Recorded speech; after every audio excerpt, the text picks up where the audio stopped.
Recording start हुआ है कि नहीं वैसे?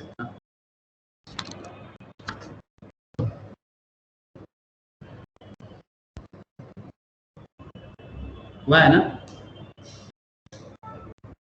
Hello, recording message? ओके, ठीक।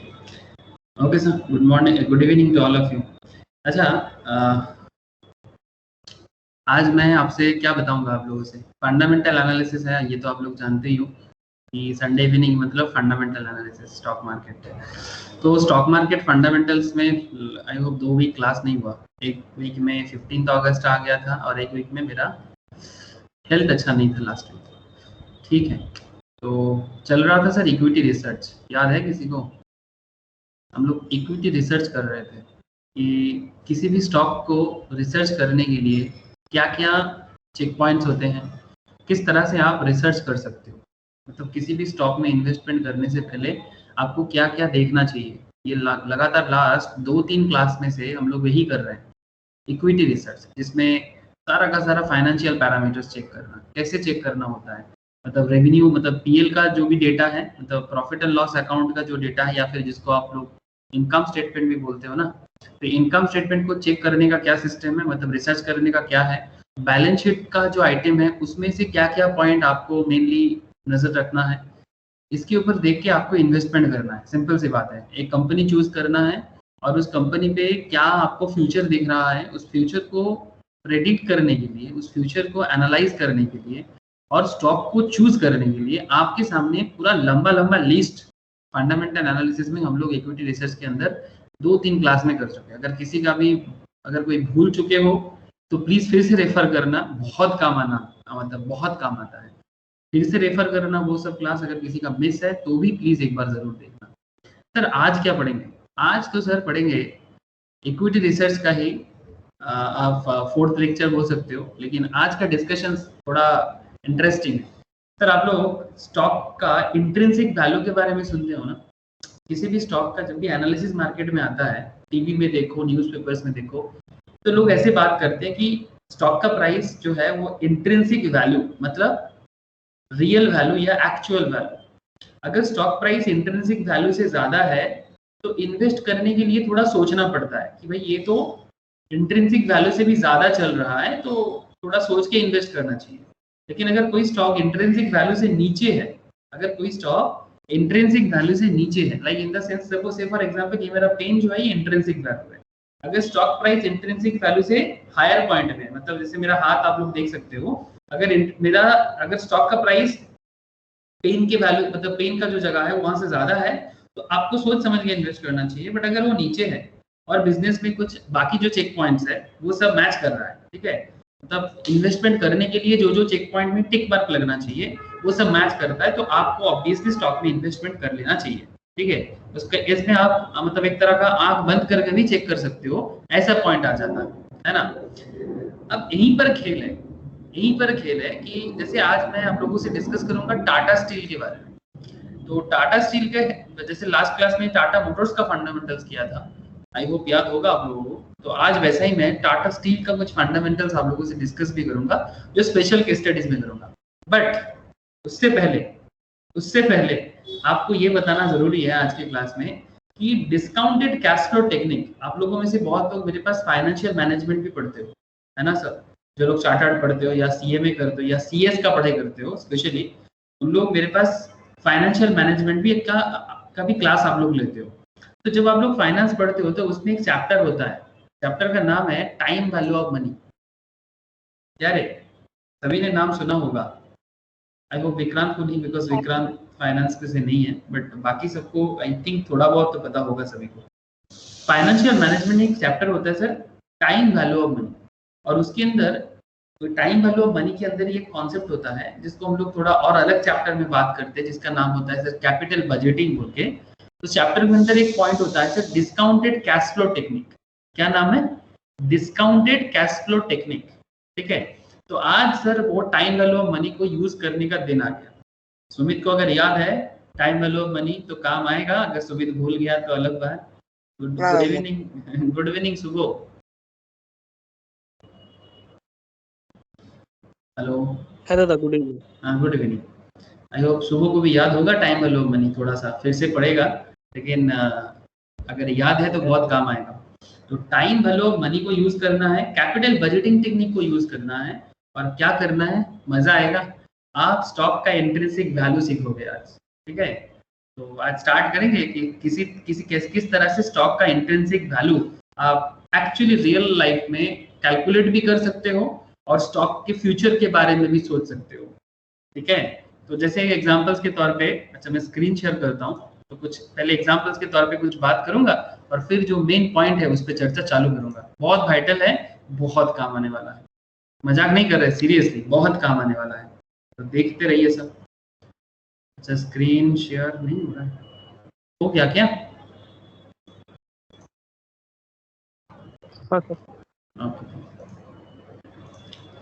ऐसे तो मैं डिस्कस करूंगा सर आप लोगों से डीसीएफ प्राइमर पे।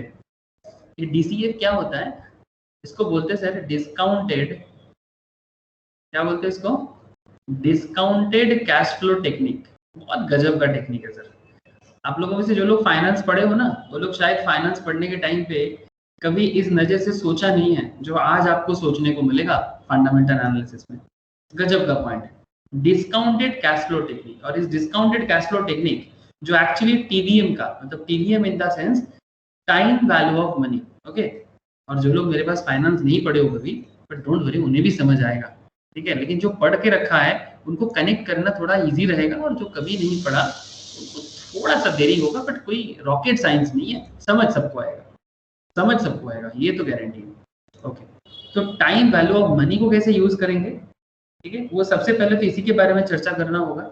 जब टाइम वैल्यू ऑफ मनी में आपके साथ चर्चा कंप्लीट करूंगा, उसके बाद ही मैं आपको डीसीएफ के बारे में बात करूंगा, डिस्काउंटेड कैश फ्लो टेक्निक। ये कैश फ्लो का मतलब वो कैश फ्लो नहीं, मतलब बेसिकली वही कैश फ्लो है, बट जैसे कैश फ्लो आप लोग पढ़े हो ना, तो वही बिजनेस के अंदर क्या कैश फ्लो होता है, मतलब बेसिकली कैश का इनफ्लो, ओके। तो उसके ऊपर बेस करके बना हुआ है। वेट कर जाओ थोड़ा सा, हड़बड़ करके कोई फायदा नहीं है, मतलब जल्दी का काम शैतान का, और मुझे शैतान नहीं बनना है ना, तो आप लोगों को शैतान बनाना है, ओके। आप लोगों को मुझे सिखाना है और आपको सीख के रियल लाइफ में यूज करना है। जब तक प्रैक्टिकल लेवल में यूज ना कर लेते हो, क्या मजा सर पढ़ाई का, ओके। तो बिफोर दैट ये डीसीए पैरामीटर, ये प्राइमर स्टार्ट करने से पहले आप कुछ दिखा देते हैं सर। चलो क्या दिखाएं। अच्छा टाटा स्टील में बात करेंगे तो फिर टाटा स्टील में ही कुछ बात कर लेते हैं थोड़ा सा। अच्छा टाटा स्टील का केस स्टडीज तो मैं करूंगा, ओके, जो सेकेंड पार्ट ऑफ क्लास में करूंगा सर, बट फर्स्ट पार्ट में टाटा स्टील के बारे में कुछ बात एक बार कर लेते हैं। टाटा स्टील बहुत अच्छा फ्यूचर है इसका। करंट टाटा स्टील में इन्वेस्टमेंट करने के लिए अगर पैसा है तो रेडी रख सकते हो, मेरा मानना है। दूर जाने वाला है सर, जैसे मैंने कुछ दिन पहले रिलायंस के बारे में बोला था और डीमार्ट के बारे में बहुत कॉन्फिडेंस के साथ बात किया था, वैसा ही मैं आज टाटा स्टील के बारे में भी थोड़ा कॉन्फिडेंट के साथ ही अच्छे से बात कर रहा हूँ, ठीक है। तो आज उसके मतलब रिगार्डिंग में कुछ पॉइंट भी बताऊंगा आप लोगों को, ठीक है। लेकिन अगर मैं आपको, जैसे ये मार्केट एनालिटिकल कुछ साइट है ना, like money control, ticket tap, ठीक है, ये लोग एनालिसिस करते हैं और कुछ बताते हैं कंपनी टू कंपनी। अगर आप देखते हो कि करेंटली टाटा स्टील का शेयर प्राइस चल रहा है 1384 का, ओके। लास्ट दिन मार्केट में मूवमेंट रहा है इसका 9.10 इतने का। लास्ट 1 वीक में स्टॉक में थोड़ा अप डाउन चल रहा है। 1 मंथ में भी अगर देखो पॉजिटिवली अप डाउन, मतलब साइडवेज है बेसिकली, ठीक है, साइडवेज मार्केट है। लास्ट 1 ईयर में ग्रोथ है सर मार्केट में ओवरऑल। तो क्या सर फ्यूचर में और भी ग्रोथ है, दैट इज द पॉइंट। लेकिन ठीक है, अब ग्रोथ है नहीं है इसके लिए तो आपको मुझे कंपनी का एनालिसिस करना होगा, बट उससे पहले क्या मैं आपको ये बात जरूर बोल सकता हूँ सर, क्या आपको इंट्रिंसिक वैल्यू दिखाई दे रहा है? हेलो, क्या आप लोगों को इंट्रिंसिक वैल्यू दिखाई दे रहा है? हाँ सर। आप देख सकते हो यहाँ पर क्या लिखा है sir, current price is less than intrinsic value. Current price, ये जो प्राइस है ये इंट्रिंसिक वैल्यू से कम दाम में है। तो अगर इंट्रिंसिक वैल्यू का ऐसे तो मतलब होता है एक्चुअल वैल्यू। इंट्रिंसिक वैल्यू का ऐसे मतलब क्या होता है सर, एक्चुअल वैल्यू। जो लोग फाइनेंशियल मैनेजमेंट पढ़ते हो वहां पर उसको बहुत बार, बहुत केस में, स्पेशली कॉस्ट ऑफ कैपिटल पढ़ने के टाइम पे, कैपिटल बजटिंग के टाइम पे बार बार बोला जाता है इंट्रिंसिक वैल्यू, इंट्रिंसिक वैल्यू, ठीक है। हम लोग कैलकुलेट करने के टाइम पे ऐसा सब यूज करते हैं, IV0, সুমিত মনে পড়ছে নাকি রে? অনেকদিন আগে পড়েছিলি বোধহয়। PV0 IV0 अरे चलो बढ़िया याद है। P0 मतलब करंट प्राइस। हाँ, P0 means current price. Very good sir. P0 equals to current price और IV0 equals to intrinsic value, okay, of any particular share और स्टॉक और बॉन्ड। हर चीज का अपना अपना ना एक वैल्यू होता है जिसको हम लोग इंट्रिंसिक वैल्यू के नाम से जानते हैं। नाउ इंट्रिंसिक वैल्यू का ऐसे देखो, यहाँ पर अगर आप कर्सर को रखते हैं तो यहाँ पर इसका मतलब बताते हैं। देखो क्या लिखा है, intrinsic value is calculated value of the company and may differ from current stock price. If intrinsic value greater than current price, price increase is expected in the future to reduce the gap and vice versa. अगर intrinsic value current price से ज्यादा है, okay, if intrinsic value greater than current price, price increase is expected in the future to reduce the gap and vice versa. ठीक है, इसका मतलब समझ रहे हो ना? तो पॉइंट क्या है, ये जो करंट जो स्टॉक है इसका current price is less than intrinsic value, ठीक है। मार्केट प्राइस इंट्रिंसिक वैल्यू से क्या चल रहा है, कम चल रहा है, मतलब इंट्रिंसिक वैल्यू इससे ज्यादा है ना। करंट प्राइस जो है ये इंट्रिंसिक वैल्यू से क्या बोल रहा है सर, कम बोल रहा है कि ज्यादा बोल रहा है, कम बोल रहा है। मतलब इंट्रिंसिक वैल्यू जो है IV0 जो है वो इससे ज्यादा है, मतलब इससे ज्यादा वैल्यूएशन है। इसका मतलब फ्यूचर में इसका ग्रोथ होना है सर, चांसेस बहुत ज्यादा है। और इसी पर्टिकुलर पॉइंट को देखते हुए आपको भी सोचना है कि सर इंट्रिंसिक वैल्यू पता कैसे करेंगे, है ना। तो वही टेक्निक मैं आज आप लोगों को सिखाऊंगा। इवन अगर आप मार्केट में जो लोग रिसर्च एनालिस्ट के काम करते हैं उन लोगों का फोरकास्ट भी देख सकते हो sir. Analyst have suggested that investors can by this stock. जो लोग रिसर्च एनालिस्ट होते हैं ना सर, अरे टीवी में आते हैं, न्यूज़पेपर्स में आते हैं, लाइक इकोनॉमिक टाइम्स वगैरह में बात करते हैं, उन्हीं में से कोई होगा, ठीक है। अलग अलग स्टॉक मार्केट का जो भी लीडिंग कंपनीज है, जो ब्रोकिंग कंपनीज है, उनमें उनके साथ काम करते हैं, तो उनका मानना है कि 90% लोग कह रहा है कि ये पर्टिकुलर स्टॉक में जान है, ठीक है। लेकिन पॉइंट इज दैट सर किसी और के बोलने से, चाहे वो कितना भी रिसर्च एनालिस्ट हो जाए, कोई हो जाए, डजंट मैटर। आप भी तो रिसर्च एनालिस्ट बनोगे ना, किसी के कहने पे थोड़ी ना कुछ करोगे, इसके अंदर मार्केटिंग भी छुपा हो सकता है। But you have to understand कि ये 90% चांसेस है, क्यों है, किस लिए है, आपको भी पता करना है कि क्यों ये टाटा स्टील के बारे में इतना पॉजिटिव बात कर रहा है। ऐसा क्या बात हो गया जो मैं आपको टाटा स्टील का फंडामेंटल के साथ समझाऊंगा। बट उससे पहले क्या DCA प्राइमर या फिर फंडामेंटल का जो इक्विटी रिसर्च का जो कॉन्सेप्ट है, क्या वो नहीं पता करना चाहिए? Yes sir. इसके लिए आप लोगों को इक्विटी रिसर्च के बारे में थोड़ा नॉलेज लेना बहुत जरूरी है, जो ऑलरेडी ये इक्विटी रिसर्च का मोस्ट प्रोबेबली 4th लेक्चर है, मुझे जितना याद आ रहा है। आई थिंक इससे पहले इक्विटी रिसर्च का और 3 और लेक्चर हुआ है, इक्विटी रिसर्च कैसे करना चाहिए। तो चलो सर, देरी नहीं करना है, ठीक है। आई होप कि आप लोगों को मैं कनेक्ट कर पाया कि क्या सीखना है सर हम लोग को। क्या रे, सही बोल रहा हूँ कि नहीं? कनेक्ट कर पाया कि नहीं कर पाया, बोलो। देखो सर, स्टॉक प्राइस, इसी को लेके चिंता कि किस दाम में खरीदना चाहिए, क्या सही दाम चल रहा है मार्केट में, स्टॉक का दाम मार्केट में सही दाम चल रहा है, क्या इस प्राइस में खरीदने से मेरे को प्रॉफिट होगा। That is the big question, सबसे बड़ा सवाल स्टॉक मार्केट के केस में, सबसे बड़ा सवाल है ना। सबसे बड़ा सवाल यही है कि क्या ये सही दाम है। इन द प्रीवियस चैप्टर, मतलब इक्विटी रिसर्च का जो पहला चैप्टर था, उसमें हम लोगों ने stage 1 stage 2 of equity research के बारे में पढ़ा था। Stage 1 dealt with understanding of business. Stage 1 में क्या पढ़ा था, बिजनेस को अंडरस्टैंड करना, कि कैसे पता करो भाई कौन सा बिजनेस है, क्या बिजनेस है, और उसके लिए कुछ चेक पॉइंट क्वेश्चन था, चेकलिस्ट क्वेश्चन था, जिस क्वेश्चन का जवाब आपको मिलना बहुत जरूरी था। एंड स्टेज 2, इसमें हम लोग ये डील किए थे understanding the financial performance of the company. और फाइनेंशियल परफॉर्मेंस के अंदर क्या आ जाता है, obviously TL and balance sheet वगैरह, है ना। अरे आता है कि नहीं आता?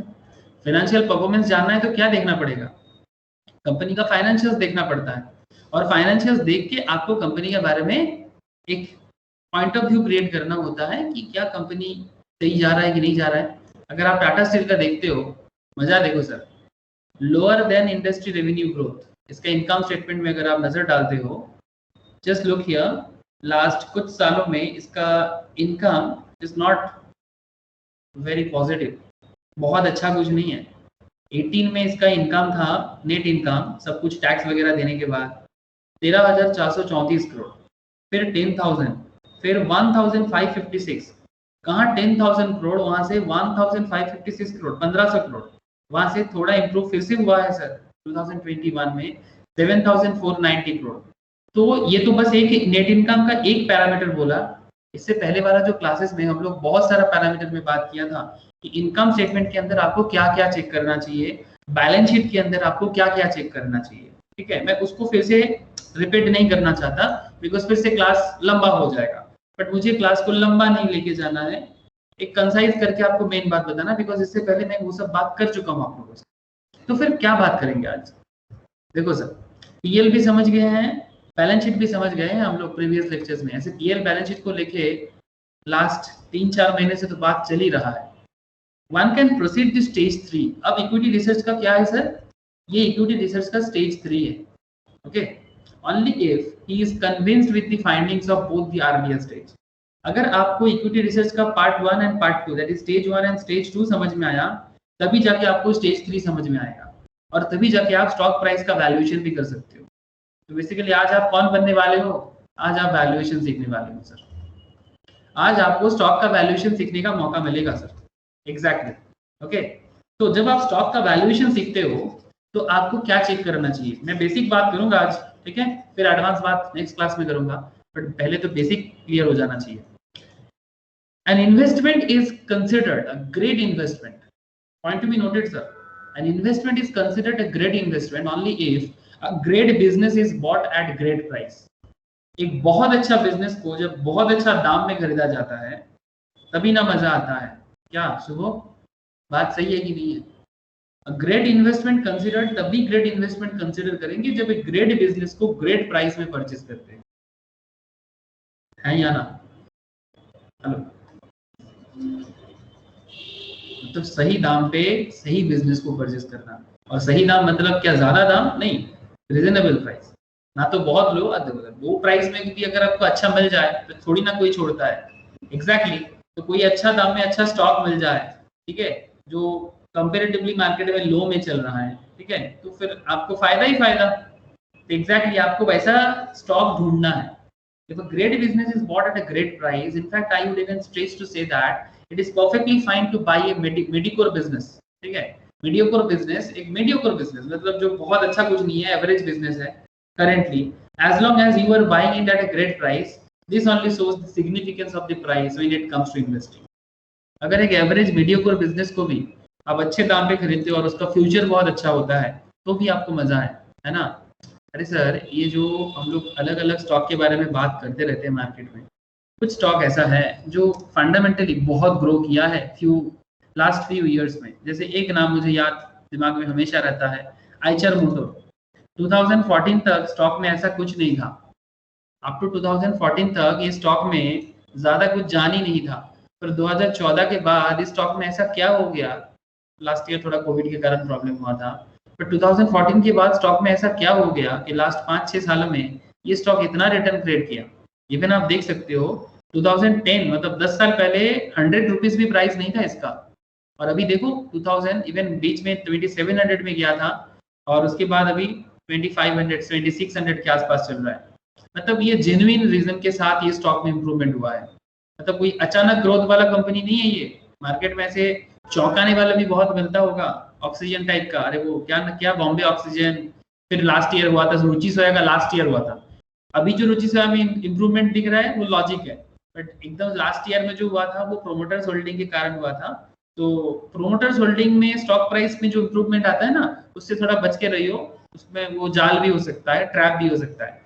अच्छा, और एक कंपनी के बारे में मुझे याद आ रहा है जो जेन्युइनली फंडामेंटली ग्रो किया है, ऐसे बहुत सारा है। अरे वो जॉकी का जो ब्रांड है, वो क्या नाम है उस कंपनी का, जॉकी का जो मैन्युफैक्चरिंग करता है, कोई बता सकता है मुझे?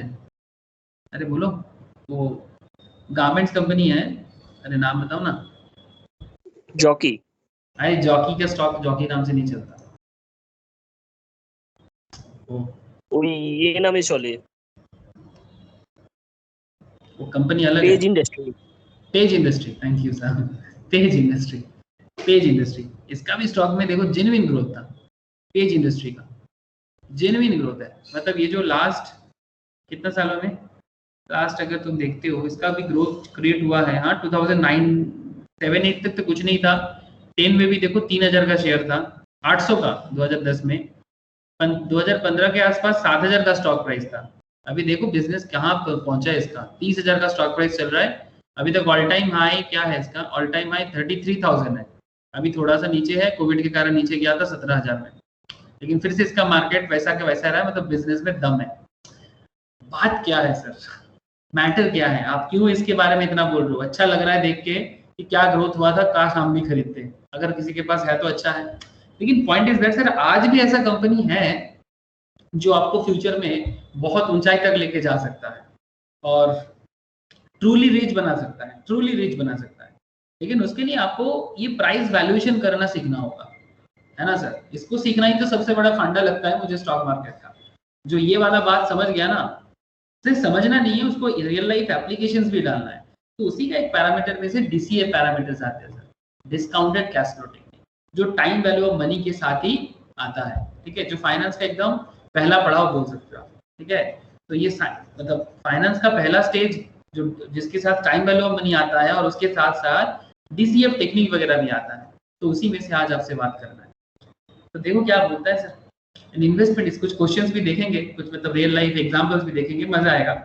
An investment is considered a great investment only if great business is bought. Okay, ये तो आप लोगों को समझ में आ गया। तो this only shows the significance of the price when it comes to investing. तो अगर आप सही दाम पे सही स्टॉक परचेस करते हो तो आपको समझ में आता है कि एक्चुअली इन्वेस्टमेंट का सही पहचान। Now the objective of our next 2 chapters is help you understand the price. The price of a stock can be estimated by a valuation technique. Valuation per helps you determine intrinsic value. Valuation per se helps you determine intrinsic value of the company. We use a valuation technique called discounted cash flow. हम लोग जो technique use करेंगे उसको बोलते हैं sir discounted cash flow technique. Calculate the intrinsic value of the company, and intrinsic value as per the DCF method is the evaluation of the perceived stock price of a company, keeping all future cash flows in perspective. Keeping all future cash flows in perspective. मतलब future में कोई particular stock आपको कितना cash का flow दे सकता है वो आपको बताएगा ये डीसीएफ। समझ आ रहा है विक्रांत, रोशनी, प्रिया, बोलो hello. Okay. DCF model is made up of several concepts which are interwoven with one another. इसका बहुत सारा कॉन्सेप्ट है, बट सभी कॉन्सेप्ट एक दूसरे के साथ कनेक्टेड है सर, इंटरवोवन। ओके, मतलब जैसे सिलाई होता है ना एक दूसरे के साथ जुड़ा हुआ, वैसा। Naturally, we need to understand each of these concepts individually and then place it in the context of DCF. So in this chapter we will understand the core concept of DCF called net present value. क्या बोलते हैं इसको? Net present value. जो लोग finance पढ़ते हो वो लोग शायद सोच रहे हो कि मजा आ रहा होगा कि नेट प्रेजेंट वैल्यू अभी क्या कैपिटल बजटिंग का क्वेश्चन सॉल्व करना है। हाँ रोशनी, ऐसा फीलिंग आता होगा नेट प्रेजेंट वैल्यू सुन के? And then we will proceed to understand the concept of involved in DCF before understanding DCF as a whole. तो पूरा DCF को समझने के लिए आपको पार्ट बाय पार्ट पहले समझना होगा, ठीक है। पूरा DCF ऐसे समझ में नहीं आएगा, पहले फाइनेंस का कुछ इंपॉर्टेंट पार्ट है उसको पहले समझो, तभी जाके आपको नेट प्रेजेंट वैल्यू समझ में आएगा। सर ऐसे तो नेट प्रेजेंट वैल्यू मतलब आपको समझ में ये आ जाएगा, जैसे मानो कि टाटा स्टील का करंट प्राइस क्या चल रहा है। हाँ सुमित, टाटा स्टील का क्या प्राइस चल रहा है अभी मार्केट में? 1300 को तो देखला हमको 1384 मतलब 1384। Okay, now the big question कि 1384 इसका नेट प्रेजेंट वैल्यू है, मतलब क्या नेट प्रेजेंट वैल्यू जो इसका करंट प्राइस है, इसका नेट एनपीवी जो है, क्या इससे क्या यही दाम होना चाहिए इसका? क्या इसका नेट प्रेजेंट वैल्यू यही है? या फिर अगर आपको लगता है कि फ्यूचर में मतलब टाटा स्टील का प्राइस 2000 होगा, ठीक है, तो क्या अभी इसका जो प्राइस है वैल्यू है वो क्या नेट प्रेजेंट वैल्यू सही दिखा रहा है? इसके लिए आपको इंट्रिंसिक वैल्यू भी समझना पड़ेगा, ठीक है। तो यही बिग क्वेश्चन है कि you have to find net present value. तो चलो एक एक करके बताते हैं, थोड़ा वेट कर जाओ। ओके, तो डीसीएफ एज ए होल समझने के लिए आपको कल देखने के लिए आज समझना पड़ेगा, that is the important thing. मतलब ऐसे एक बहुत इंटरेस्टिंग एक कहावत है, एक फिलोसोफर्स का एक किताब पढ़ रहे थे, वहीं पर पढ़ रहे थे, एक ऋषि ऋषि मतलब ऋषि समझते हो ना, अरे जो सेजेस होते हैं ना हमारे देश में, जो ऋषि होते हैं, तो ऐसे एक ऋषि का कहावत पढ़ रहे थे, तो कोई उनको पूछ रहा था, जैसे हम लोगों को बहुत इंटरेस्ट है ना सर कि फ्यूचर देखने का, हेलो, क्या हम लोगों को फ्यूचर जानने का बहुत इंटरेस्ट है या नहीं लोगों में? इसलिए हम लोग एस्ट्रोलॉजर के पास जाते हैं कि नहीं जाते? अरे एस्ट्रोलॉजी होता है कि नहीं होता, बोलो ना। जब दिन खराब जाता है तो हमें लगता है ना कोई एस्ट्रोलॉजर से बात करे, शायद कुछ अच्छा दिन आएगा, तो फ्यूचर देखने का कोशिश करते हैं, ये और नो? शायद आप लोगों में से सब कोई नहीं करते, बट मेरे को लगता है कि हमारे सोसाइटी में बहुत लोग हैं जो फ्यूचर जानने के लिए बहुत उत्सुक होते हैं। क्या रे? यस, ये तो मानोगे सर। तो एक ऋषि है, उनको पूछा गया कि भाई फ्यूचर बता के बोलो कि फ्यूचर क्या हो सकता है। किसी एक बड़ा राज परिवार ने उनको बुलाया, उस टाइम का सबसे बड़ा ऋषि हुआ करता था, तो उनको बोला कि भाई ऋषि आप मुझे ये बताओ कि फ्यूचर क्या होगा हमारे फैमिली का। तो उन्होंने एक बहुत अच्छा बात कहा ऋषि ने, बोला कि फ्यूचर देखने के लिए आपको एस्ट्रोलॉजर का भी जरूरत नहीं है, या मेरा भी जरूरत नहीं है। अरे क्यों? बोलते कि आज देखो तो कल का पता चल जाता है। बात को समझ में आया? अगर किसी का टुडे देखते हो तो फिर आपको फ्यूचर का नॉलेज आ जाता है। सर कैसे पता चलता है टुडे? सर आज कुछ किसी को देखने में बहुत अच्छा लग रहा है, तो फिर कल कैसे अच्छा रहेगा? सर बात को समझो, आज देखने का मतलब ऊपरी वाला आज नहीं, मतलब जो आपको ऊपर ऊपर से दिख रहा है ना वैसा वाला नहीं, अंदर अंदर से देखने वाला आज देखना है आपको। मतलब अंदर का आज मतलब सपोज मानो कि आज कोई बहुत बड़ा राजा है, ठीक है, लेकिन राजा वो है राजा, तो क्या सच में फ्यूचर में भी वो राजा ही रहेगा? जैसे सोचो ना आप, एक एग्जांपल राहुल गांधी का बात करते हैं सर पर्सनली मत लेना, ऐसे राहुल गांधी का फ्यूचर अगर कोई 20 इयर्स बैक सोच रहा था, जब यूपीए का जमाना चल रहा था हमारे देश में, तो ऐसा फीलिंग आता था कि जैसे राहुल गांधी तो ऑटोमेटिक चॉइस है फ्यूचर का, मतलब क्योंकि फैमिली वाइज ये ट्रांसफर हो रहा था। लेकिन सर खेल बदल गया ना, क्या रे? खेल क्यों बदला? खेल बदलने के पीछे एक सिंपल सा काम कर गया सर। राहुल गांधी का जो प्रेजेंट है, मैं ये नहीं बोल रहा हूँ कि राहुल गांधी का फ्यूचर अच्छा नहीं हो सकता, एकदम हो सकता है, but Rahul Gandhi mass connect नहीं कर पाता है। आप लोगों को नहीं लगता राहुल गांधी का मास कनेक्शन कम है? हो सकता है वो राजीव गांधी का बेटा है, हो सकता है कि उसका इंदिरा गांधी का पोता है, ठीक है, महात्मा गांधी का सारनेम है, बट फिर भी कुछ काम नहीं क्यों किया? करेंटली नहीं किया क्योंकि उसका मास कनेक्शन नहीं है। तो इसके लिए उसको थोड़ा ज्यादा इंडियननेस होना चाहिए था उसके अंदर, जो मेरे को लगता है, और वही रीजन है कि राहुल गांधी मोदी जी को कॉम्पिट नहीं दे रहा है, और देना चाहिए था मेरे हिसाब से, बट कंपटीशन इसलिए नहीं दे पा रहे मोदी जी को बिकॉज राहुल गांधी में वो जो एक फैक्टर चाहिए था ना मास कनेक्शन का, जनता से कनेक्ट करने का, वो वाला थोड़ा मिसिंग है। चाहे कांग्रेस कितना भी कोशिश कर ले राहुल गांधी को फेस बनाने का, बट बात बन नहीं रहा है। अब देखो फ्यूचर में क्या होगा, ये तो दिख ही रहा है कि कांग्रेस नहीं आ सकता अकेला, किसी के साथ मिल के अगर कुछ हो जाए तो मतलब कहने का मतलब क्या है कि अगर आप आज का अंदर को समझते हो तो कल का भविष्य भी आपको दिखाई दे सकता है। क्या बात मानोगे सर? ये राहुल गांधी वाला बात तो एक सिंपल सा एग्जांपल था। क्या बातों में लॉजिक है? ये मैं पॉलिटिक्स नहीं करना चाहता, जस्ट मेरे दिमाग में रैंडमली आया पॉलिटिकल वे में, इसीलिए मैं बोला कि आज देख के आप कल का पता कर सकते हो। जो अंदर से बहुत पावरफुल रहेगा ना, उसका फ्यूचर हमेशा ब्राइट ही होने का है, ठीक है, लेकिन अंदर से पावर नहीं है ना, तो फ्यूचर ब्राइट करना मुश्किल है।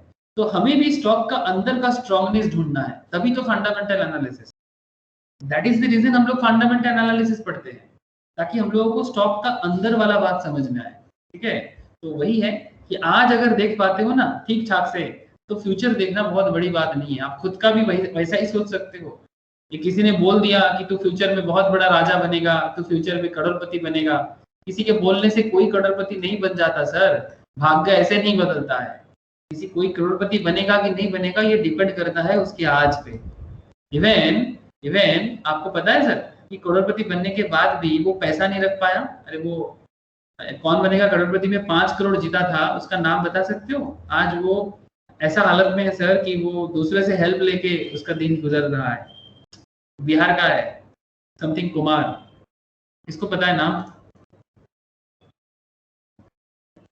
सुशील या फिर ऐसे कुछ? सुशील कुमार, हाँ सर सुशील कुमार।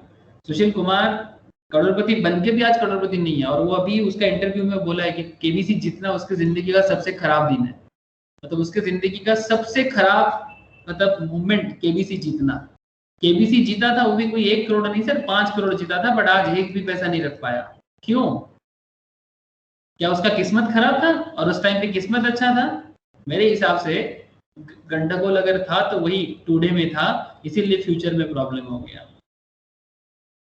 टुडे में प्रॉब्लम था इसीलिए फ्यूचर में प्रॉब्लम हो गया।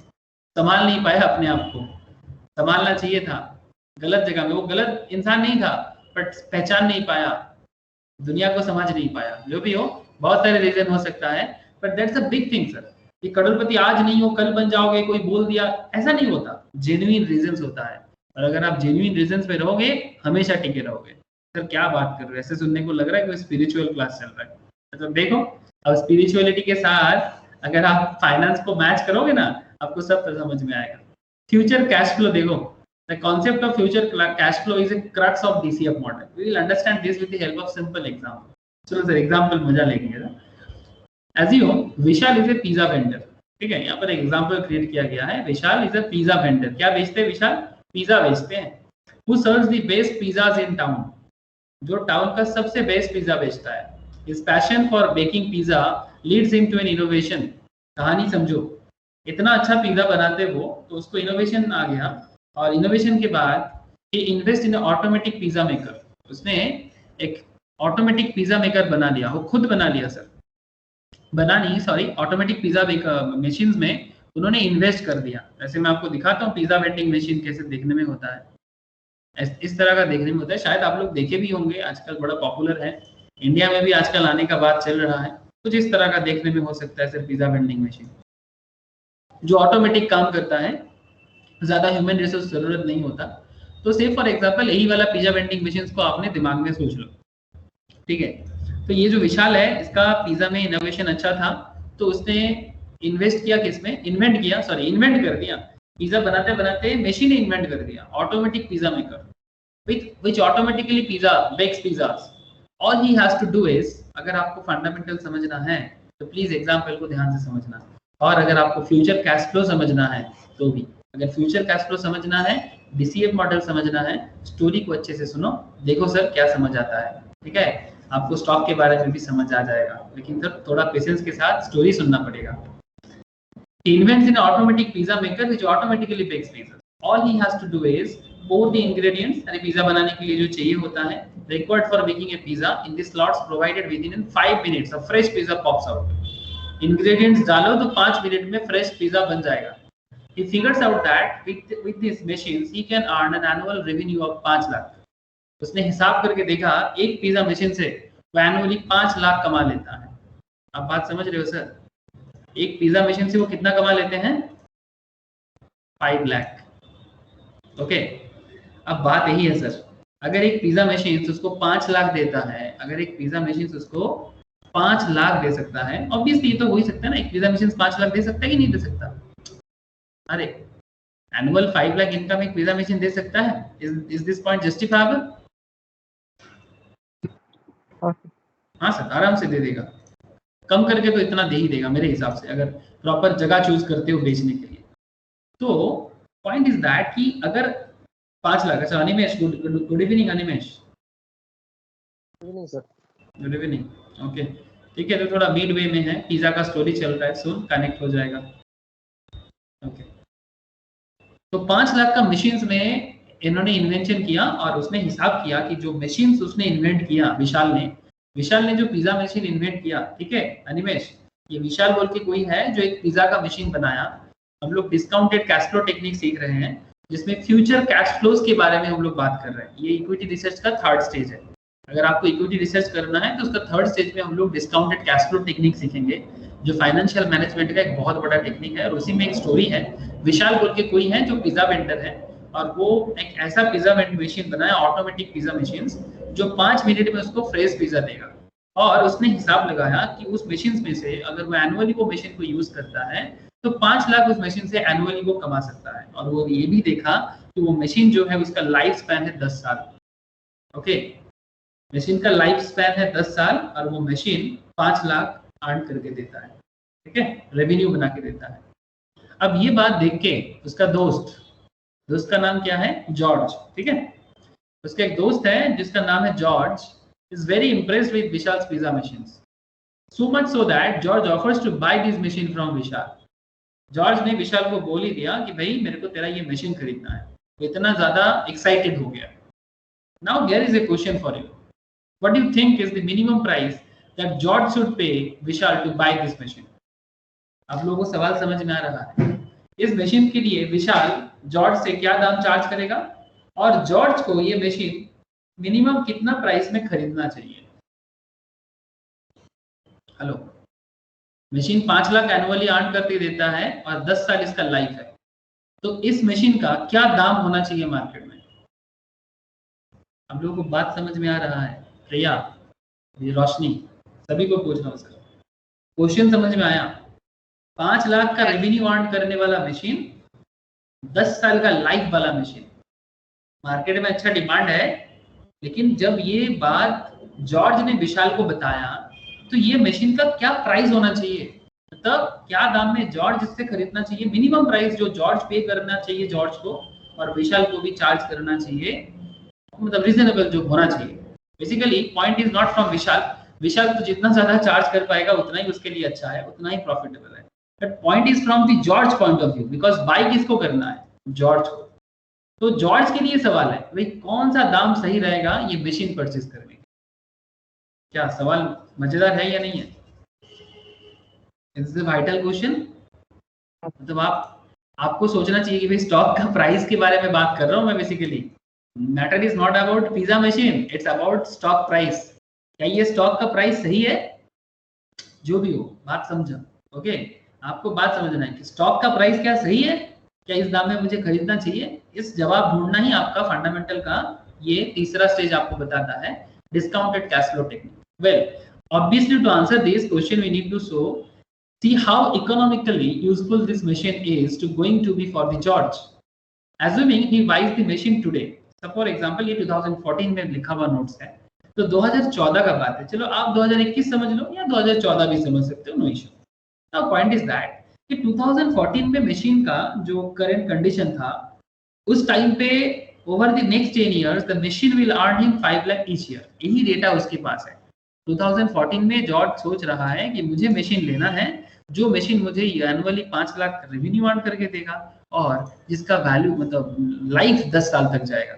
अगर ऐसी बात है तो फिर हर ईयर एवरी ईयर उसको कितना कैश का फ्लो होगा बिजनेस में?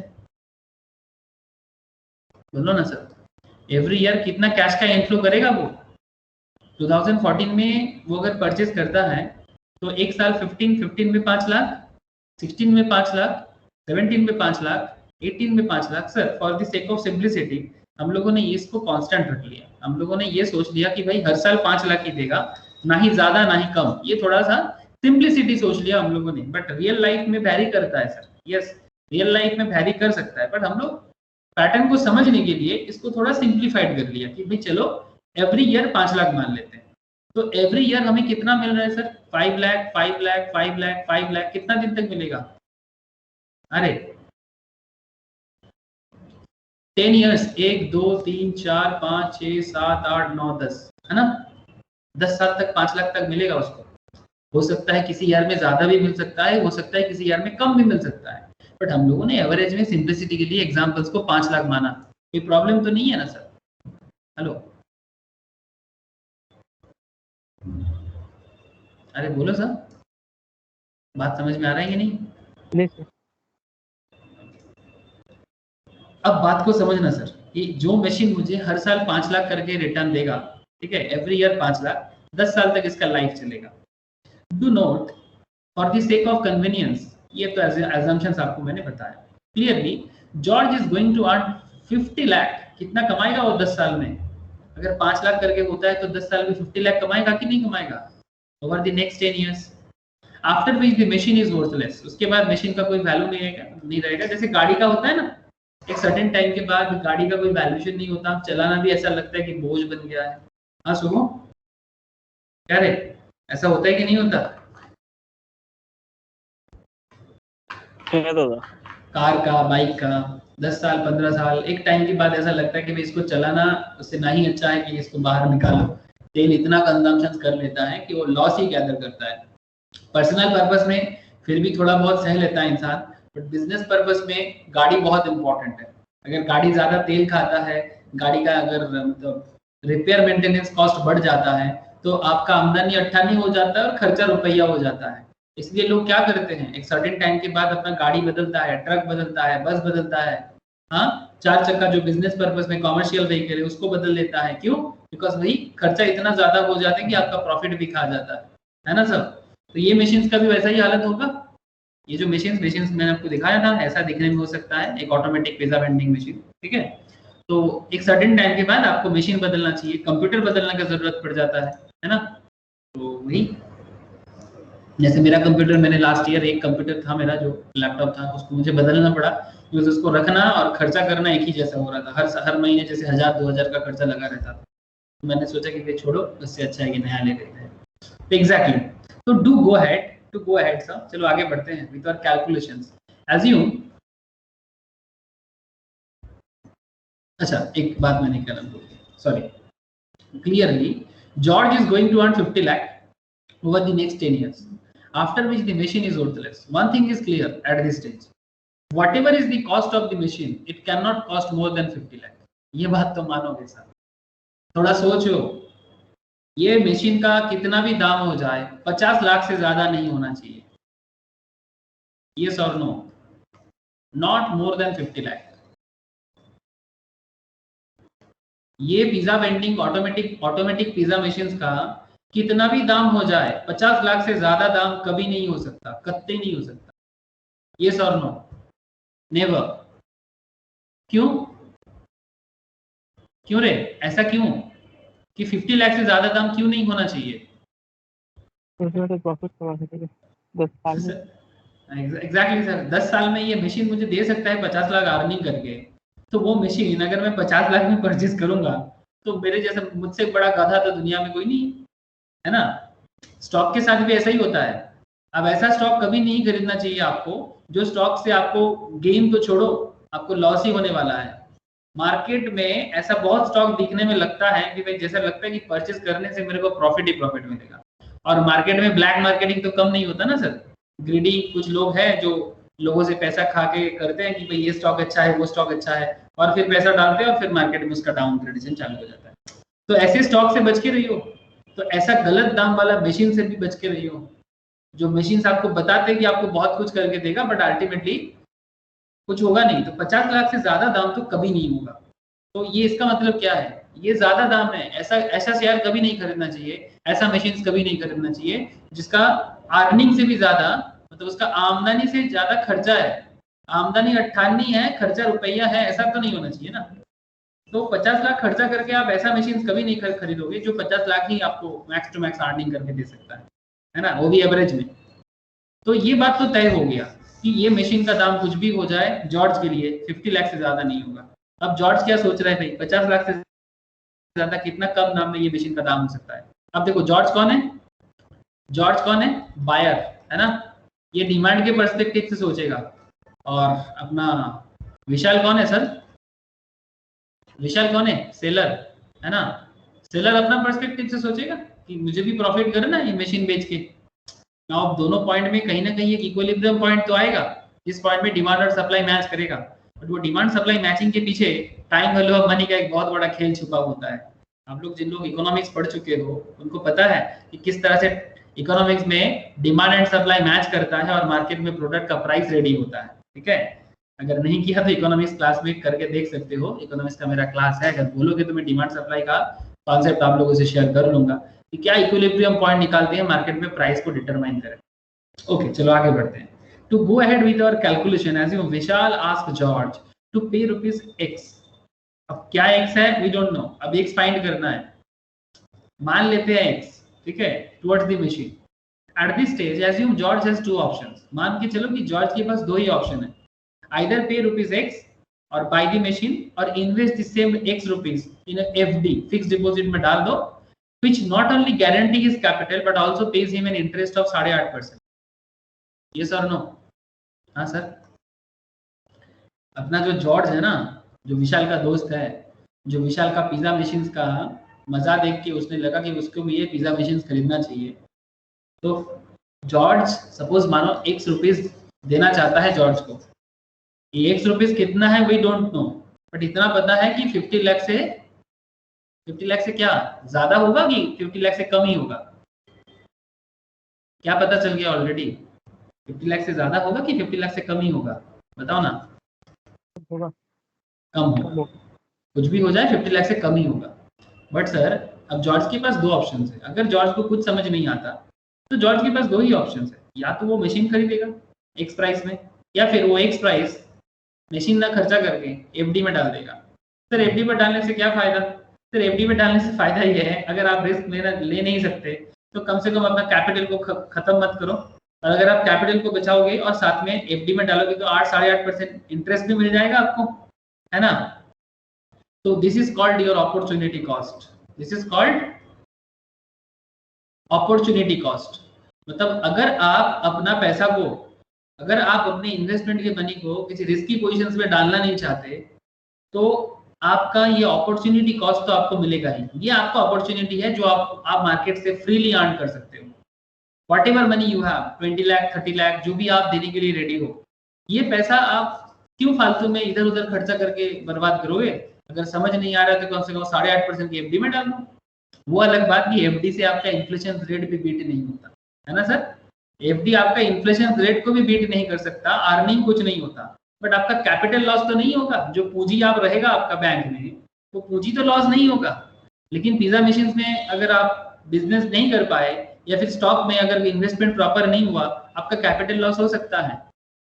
अरे हाँ या ना? बात समझ में आ रहा है? अरे बात समझ में आ रहा है कि अगर जॉर्ज पिज्जा मशीन्स में खर्चा ना करके FD कर देगा तो उसका क्या होगा? रोशनी, विशा, ये शिव, क्या बोलते हैं, शुभो, सभी को पूछ रहा हूँ, प्रिया बोलो, विक्रांत, सब क्लियर है दादा? तो let us assume that George decide to buy the machine instead of the fixed deposit alternative, लेकिन उसने रिस्की पोजीशन ही लेना चाहा। देखो सर, एक तो जानते हैं हम लोग, नो रिस्क नो गेन, है ना? No pain no gain. Risk taker बनोगे तभी तो आप गो अहेड रहोगे। तो उसने रिस्क लेना ही सोचा, FD करने से रोका खुद को भी, चलो इतना सेफ खेल के क्या फायदा। This implies George has foregone an opportunity cost. तो अगर आप पैसा पिज्जा मशीन्स में इन्वेस्ट करते हो, आपको अगर खोना है तो आप क्या खोगे सर? प्लीज ट्राई टू मतलब अंडरस्टैंड। अगर आप खोगे तो क्या खो जाएगा आपका अपॉर्चुनिटी क्या था? जो पैसा आप पिज्जा मशीन्स में डाल रहे हो, अगर आप पिज्जा मशीन्स में ना डालते तो आपका क्या मिस है?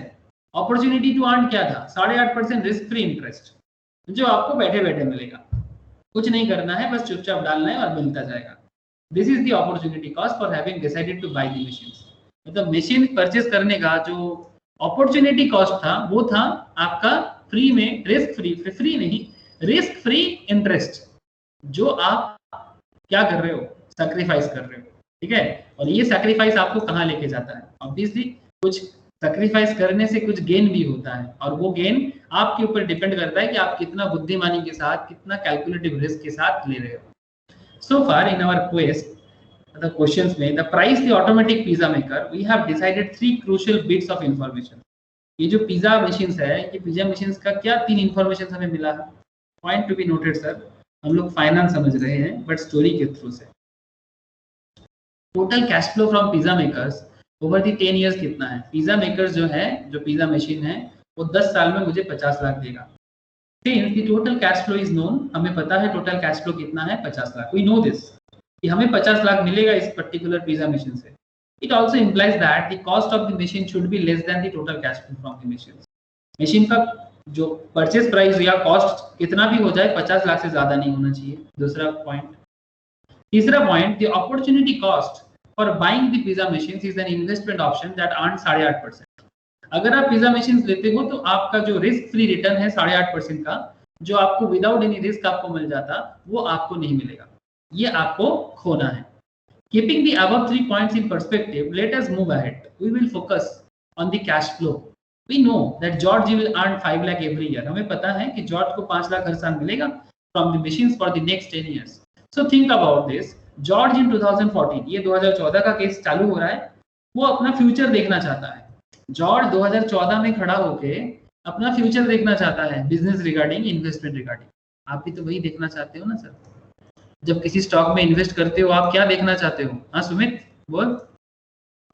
जब तुम किसी पर्टिकुलर इन्वेस्टमेंट लेना चाहते हो, तुम क्या देखना चाहते हो कि फ्यूचर में मेरा स्टॉक का प्राइस कहाँ जाएगा?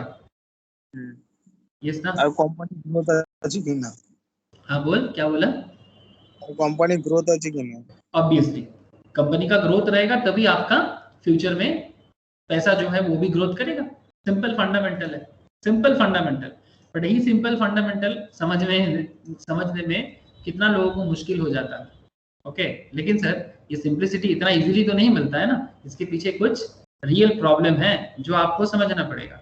जैसे कि keeping the above 3 points in perspective, George आज खड़ा है 2014 में, मतलब आज 2021 है, बट ये कहानी 2014 से शुरू हुआ था। लुकिंग एट द फ्यूचर, वो फ्यूचर देख रहा है अपना। First point, how much is 5 lakh that he receives in 2016। वो सोच रहा है 2014 में खड़ा होके, standing in 2014, George just think about his future and वो सोच रहा है कि 2016 में मेरा 5 लाख का क्या वैल्यू होगा। अगेन 5 लाख जो 2014 में है, 2018 में मेरा कितना वैल्यू होगा इन टूडेज टर्म्स, आज के हिसाब से क्या वैल्यू होगा, ऐसा सोच रहे वो। 5 लाख जो मैं आज इन्वेस्ट करूंगा 2020 में इसका क्या वैल्यू होगा। इसको क्या बोलते हैं sir? This is called future value and compounding, है ना? पावर ऑफ कंपाउंडिंग, यही ना? यही बोला ना, पावर ऑफ कंपाउंडिंग या फिर फ्यूचर वैल्यू, है ना? तो ये कंपाउंडिंग के थ्रू से कैसे आपको फ्यूचर वैल्यू पता चलेगा, आप लोगों को समझ में आ रहा है? Time value of money. Okay, तो चलो वेट करो सर, वेट करो, अभी मजा देखो। टाइम वैल्यू ऑफ मनी कितना बड़ा एसेट्स है जो आप लोग इतना दिन से पढ़ रहे हो, जो लोग फाइनेंस पढ़ते हो, ठीक है? आज आपको समझ में आएगा कि फाइनेंशियल मैनेजमेंट का ताकत क्या है, ठीक है? शायद कभी किताबी बात से बाहर निकल के तो देखो, मजा समझ में आएगा।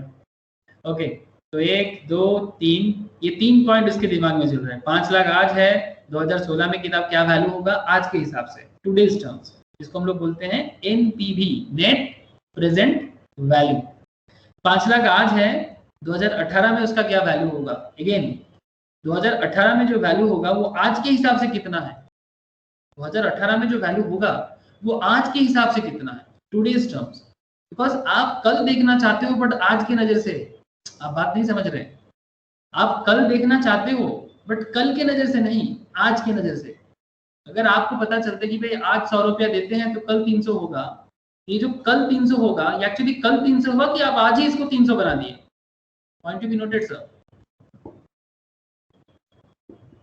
मतलब आप मन ही मन में जो कल का 300 सोच रहे हो वो एक्चुअली कल नहीं चाहते, आप आज ही चाहते हो, तभी तो आप आज इन्वेस्ट करोगे, हाँ या ना? आज 100 डालने से कल 300 होगा, ये जो फील कर रहे हो ये एक्चुअली आप आज सोच रहे हो कल के लिए, but in today's terms. Yes और नो? टर्म सच का है, यस और नो? अनिमेश तू थोड़ा लेट ज्वाइन किया है, बट क्या तुझे कनेक्शन हो गया? क्या चल रहा है?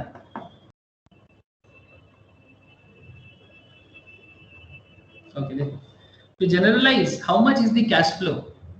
हाँ बोल अनिमेश, बोल, कुछ बोल रहा था। हाँ ठीक है, समझ में आ रहा है। ओके सर, देखो अभी कंप्लीट करने दो, फिर सवाल लूंगा मैं। How much is the cash flow of the future और इन टुडेज टर्म्स।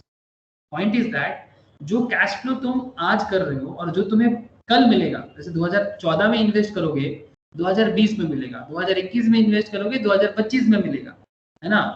तो जो तुम आज सोच रहे हो वो तुम्हें कल जो तुम्हें मिलेगा वो आज के टर्म्स में तुम्हें समझना है। मतलब अगर मैं सिंपल बोलूं, how much is the cash flow of the future और इन टुडेज टर्म्स, जो तुम्हें फ्यूचर में मिलेगा उसका आज का वैल्यू क्या है। सिंपल सी बात है, जो तुम्हें कल मिलेगा उसका आज का वैल्यू क्या है, that is called time value of money. इस क्वेश्चन का आंसर छुपा हुआ है टाइम वैल्यू ऑफ मनी में, जो फाइनेंशियल मैनेजमेंट का पिलर है सर। इसीलिए मैं सभी को बोलता हूँ एफएम पढ़िए, एफएम पढ़िए। एफएम जितना, ऐसे तो जो लोग चार्टर्ड पढ़ते हैं, सीएमए करते हैं, सीएस करते हैं, उनका ऑटोमेटिक है, उनको पढ़ना ही पड़ता है। बट जरूरी नहीं कि हर कोई कॉमर्स में सीए सीएस सीएमए पढ़े। बट फिर भी ये मेरा नॉर्मल सा रिक्वेस्ट होता है सबसे कि अगर हो सके तो एफएम पढ़िए। एफएम पढ़ने से आपको और गहराई से समझ में आता है, ठीक है। It's a different issue. In simpler words, if I can calculate the value of all the future cash flows from that machine in terms of today's value, then I would be in better situation to price that machine. अगर हमें ये पता चल जाता है, अगर मुझे ये कैलकुलेशन आ जाता है, the value of all future cash flow, कि फ्यूचर में मुझे कितना मिलेगा, और उसको मैं आज के टर्म में अगर पहचानना सीख जाऊं, तो मेरे लिए इजी रहेगा कि ये मशीन का दाम क्या होना चाहिए। आपको अभी मैं समझाता हूँ, थोड़ा बात समझ में नहीं आया है ना सर, थोड़ा सा ऐसा लगा कि ये क्या बात हुआ कि फ्यूचर का दाम आज के वैल्यू में, ये क्या हो गया। अरे रुको सर, अभी समझाते हैं फ्यूचर का दाम आज के मतलब क्या होता है, प्लीज नोट। अच्छा, अब थोड़ा सा ना मैं आपको पिज्जा मशीन से बाहर लेके जाऊंगा, जो पिज्जा मशीन चल रहा था ना उससे थोड़ा बाहर लेके जाऊंगा, बिकॉज अभी मैं थोड़ा सा आप लोगों से टाइम वैल्यू ऑफ मनी के रिगार्डिंग बात करूँ, ठीक है। तो पिज्जा प्रॉब्लम को 2 मिनट साइड में रखेंगे एंड फिर से बाद में आएंगे, ठीक है, फिर बाद में आएंगे, लेकिन before that we must discuss about TVM. तो चलो थोड़ा टीवीएम के बारे में बात कर लिया जाए सर। अरे हाँ सर, चलो व्हाट इज टीवीएम, सिंपल बात करते हैं। Time value of money plays an extremely crucial role in finance. The TVM finds its application in almost all financial concepts. Be it discounted cash flow, जैसे कि जो आज का चर्चा है, DCF primer, discounted cash flow analysis हो, financial derivatives, ठीक है, जो इक्विटी डेरिवेटिव मार्केट होता है वहां पर भी, प्रोजेक्ट फाइनेंस, मतलब जिसको फ्यूचर एंड ऑप्शंस भी बोलते हैं। कोई न्यू प्रोजेक्ट में अगर इन्वेस्ट करते हो, बिजनेस पर्सपेक्टिव में बात चल रहा है, if you want to invest in any new business, ठीक है, इन ए न्यू प्रोडक्ट, जैसे जब रिलायंस जियो लॉन्च कर रहा था तो उसको प्रोजेक्ट फाइनेंस करना पड़ा था। कोई भी बिजनेस जब कोई न्यू प्रोजेक्ट में पैसा डालते हैं, उसे सेम टू सेम वे में कैलकुलेट करना पड़ता है। जो लोग एफएम पढ़ते हैं उनको सिखाया जाता है। क्या रे रोशनी, ये सुनो,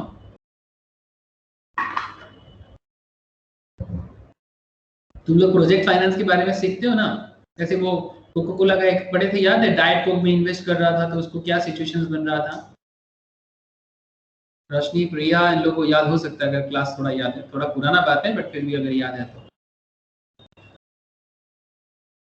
है दादा। चलो अच्छा है, याद है। तो प्रोजेक्ट फाइनेंस, कैलकुलेशन ऑफ एन्युइटीज, ये भी गजब है। एन्युइटीज मतलब वो हम लोग बैंक में पैसा रखते हैं ना सर, तो बैंक में ऐसा होता है ना, वो एवरी मंथ एक सर्टेन अमाउंट जमा करो तो 5 साल बाद कितना मिलेगा, ऐसा होता है ना बैंक में, LIC वगैरह में, म्यूचुअल फंड्स में भी ऐसे होते हैं एन्युइटी कैलकुलेशंस वगैरह, कि आप एक सर्टेन अमाउंट जमा करते जाते हो, एवरी ईयर 1000 रुपीज जमा करते हो, ठीक है।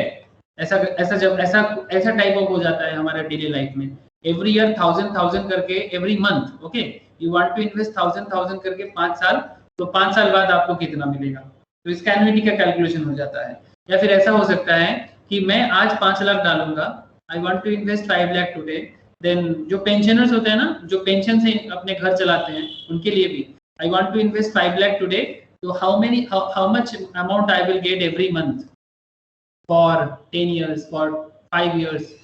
बात समझ में आ रहा है सर? ये एन्युइटी है, जो पेंशन से कमाते हैं या फिर जो लोग रिकरिंग डिपॉजिट करते हैं बैंक में, वो सब एन्युइटी का सवाल हो जाता है। ये तो आप लोग जानते ही होंगे, ये तो हमारे डे टू डे लाइफ के साथ कनेक्टेड पॉइंट्स है ना। घर में कोई बूढ़ा बुजुर्ग है तो उनका पेंशन चलता है ना, जो 60 प्लस या 65 प्लस हो जाते हैं, उनका पेंशन स्टार्ट होता है, तो वो एक पर्टिकुलर अमाउंट जमा करते हैं बैंक में और फिर एन्युइटी से अपना पेट भर लेते हैं। क्या रे, बात समझ में आ रहा है? तो time value of money is applicable in every cases. Think of the time value of money as the engine of a car. आपको ऐसा सोचना चाहिए कि एक कार का इंजन है, with the car itself in the financial world। और car क्या है? Car is a financial world. तो फाइनेंशियल वर्ल्ड का इंजन है टाइम वैल्यू ऑफ मनी। इतना बड़ा बात शायद आप लोगों ने कभी नहीं सोचा था। The concept of time value of money revolves around the fact that the value of money does not remain the same across time। समय के साथ पैसा का वैल्यू सेम नहीं रहता सर। मतलब बहुत सिंपल है। अगर मैं विक्रांत, मेरा आवाज आ रहा है? हेलो हाँ सर। विक्रांत, अगर मैं तेरे को आज 100 रुपीज देता हूँ, ठीक है, ऐसे ही वर्चुअल ले लेना सपोज मैं तुझे आज 100 रुपीज देता हूँ और तेरे को बोला कि भाई जो है अपने मर्जी से कुछ खा लेना, जो तू आज 100 रुपीज से खा सकता है, नेक्स्ट ईयर क्या सेम चीज तो 100 रुपीज से खा पाएगा? क्या लगता है? ठीक है। ज्यादा लगेगा, हाँ। है ना? This is actually the concept. ये नॉर्मल बात है, नॉर्मल बात है कि जो चीज आप आज 100 रुपीज में खा सकते हो, नेक्स्ट ईयर अगर आपको फिर से 100 रुपीज मिलता है, अगर आपको बोला जाए कि भाई खा के दिखाओ, तो आप बोलोगे नहीं 10% ज्यादा दे दो कम से कम, ठीक है? नहीं होगा। तो ये इन्फ्लेशन के कारण होता है ना? और इसका मतलब क्या हो गया? मनी डिस्काउंट हो गया। अरे मनी डिस्काउंट हुआ कि नहीं हुआ? जो 100 था आज आपके पॉकेट में, कल वही 100 आपका काम नहीं आ रहा है, उससे वो 100 का वैल्यूएशन ज्यादा हो रहा है कि कम हो रहा है? 100 का वैल्यू कम हो जा रहा है कि ज्यादा हो जा रहा है? कम हो जा रहा है। कम हो रहा है, मतलब 100 रुपये में बात नहीं बन रहा है, तो ये डिस्काउंट हो रहा है। पैसा का वैल्यू डिस्काउंट हो जा रहा है। जो चीज 100 में होता था वो 100 में नहीं 110 लग जा रहा था। इसका मतलब 100 का वैल्यू और कम हो गया, नेक्स्ट ईयर शायद 99 हो गया, जो 100 आपके पास पे था। अगर 10% का इन्फ्लेशन है मार्केट में, समझाता हूं, रुको। बड़ा ही सिंपल बात है, बट ये बात आपको स्टॉक प्राइस में बहुत काम आने वाला है। आप शायद सोच रहे हो कि इसके साथ स्टॉक प्राइस का क्या कनेक्शन है? अरे बहुत जोर का कनेक्शन है। रुको। The concept of time value money revolves around the fact that the value of money does not remain the same across time, meaning the value of 100 today is not really 100 2 years from now. Inversely, ऐसा भी बोल सकते हैं, the value of 100 2 years from now is not really 100 as of today. ऐसा भी बोल सकते हैं, मतलब जो 2 साल बाद का 100 है वो आज का 100 नहीं है। 2 साल बाद अगर आपको 100 रुपीज मिलता है, तो आज के डेट में वो एक्चुअली 100 नहीं होगा, उससे कुछ कम ही होगा, ठीक है? मतलब बात कुछ ऐसा है। 100 2 years from now, inversely the value of rupees 100 2 years from now is not really 100 as of today. Wait, whenever there is a passage of time, जब भी समय निकलता है, there is an element of opportunity. समय के साथ साथ ना अपॉर्चुनिटी भी निकलते हैं। Money has to be accounted, money को एडजस्ट करना पड़ता है उसके साथ साथ। इसको बोलते हैं अपॉर्चुनिटी के साथ। जब पैसा जब एडजस्ट होता है ना अपने आप को, तो ऑटोमेटिकली वो इन्फ्लेशन हो जाते हैं। अरे होता है ना, समय के साथ साथ पैसा को एडजस्ट करना पड़ता है। 1 केजी आलू एक टाइम में 5 टका हुआ करता था, 5 रुपीज, बट वही आलू आज के डेट में 20 रुपीज 25 रुपीज चल रहा है ना? क्यों? केजी का आलू तो वही रह गया, पोटैटो वही है, बट फिर भी पैसा को एडजस्ट करना पड़ा, है ना? मनी को एडजस्ट करना पड़ा। ये जो मनी एडजस्ट होता है ना, ये एडजस्टमेंट को बोलते हैं डिस्काउंटेड होना। Money has to be accounted for that opportunity. उस अपॉर्चुनिटी को पाने के लिए पैसा को एडजस्ट करना पड़ता है। बड़ा इंटरेस्टिंग फैक्ट है सर। अब इसके लिए 2 टेक्निक होता है। If we have to evaluate that we have the value of money that we have today sometime in the future, then we need to move the money today through the future. आज का पैसा को कल के लिए सोचना है, तो इसको बोलते हैं future value of the money, या फिर compounding power of the money. Likewise, if we have to evaluate the value of money that we are expected to receive in future in today's terms, जब हम लोग आज के terms में कल को देखना चाहते हैं, तो उसको बोलते हैं प्रेजेंट वैल्यू ऑफ मनी, या फिर जिसको हम बोले नेट प्रेजेंट वैल्यू या एनपीवी। ठीक है? ये दोनों चीज एग्जांपल के साथ बड़ा मजा आएगा। ठीक है? ये दोनों बात एग्जांपल के साथ बड़ा मजा आएगा। आपको मैं 2 पॉइंट सिखाऊंगा सर। एक होगा कंपाउंडिंग टेक्निक, एक होता है डिस्काउंटिंग टेक्निक। बहुत लोगों को आता है, बट फिर भी आज थोड़ा अलग नजरिए से सोचो। ठीक है? आज आपका सोच थोड़ा स्टॉक के साथ है। ठीक है? बहुत लोगों को आता है, I know. Simple compounding technique बहुत लोगों को आता है, जो लोग फाइनेंस पढ़ते हैं। और जो फाइनेंस ना भी पढ़ा है, बचपन में कंपाउंडिंग डिस्काउंटिंग का सम्स सभी को स्कूल लेवल में पढ़ा है। तो आज आपको फॉर्मूला भी बताऊंगा और उसके साथ एक प्रेजेंटेशन भी बताऊंगा, मतलब बिना फॉर्मूला का भी बता दूंगा। ठीक है? एग्जाम्पल्स देखो sir. Suppose how much is rupees 5000 in today's terms. मतलब ये 2014 में बता रहे हैं, या फिर आप आज की डेट में सोच सकते हो। How much is rupees 5000 in today's terms worth 5 years later, assuming an opportunity cost 8.5%। आपको पता है कि एफडी में कितना मिलता है? 8.5%। तो मैं एफडी रेट को ही मान लिया इन्फ्लेशन रेट, ठीक है। इसीलिए तो एफडी देता है, ये भी एफएम में बताया जाता है कि बैंक जो हमें इंटरेस्ट पे करता है ना, वो एक्चुअली हमें इन्फ्लेशन के साथ लड़ने के लिए ही वो इंटरेस्ट पे करता है। मार्केट में कितना इन्फ्लेशन है उसके ऊपर डिपेंड करता है बैंक कितना इंटरेस्ट आपको पे करेगा। This is also a part of financial management कि बैंक सेविंग्स में कम देता है, एफडी में थोड़ा ज्यादा देता है, स्टॉक मार्केट में या म्यूचुअल फंड में हम लोग थोड़ा ज्यादा एक्सपेक्ट क्यों करते हैं, इसके साथ एक्चुअली इंटरेस्ट का खेल छुपा होता है। और वो इंटरेस्ट फाइनेंस में एक बहुत गजब का चर्चा होता है टाइम वैल्यू ऑफ मनी पे, ठीक है।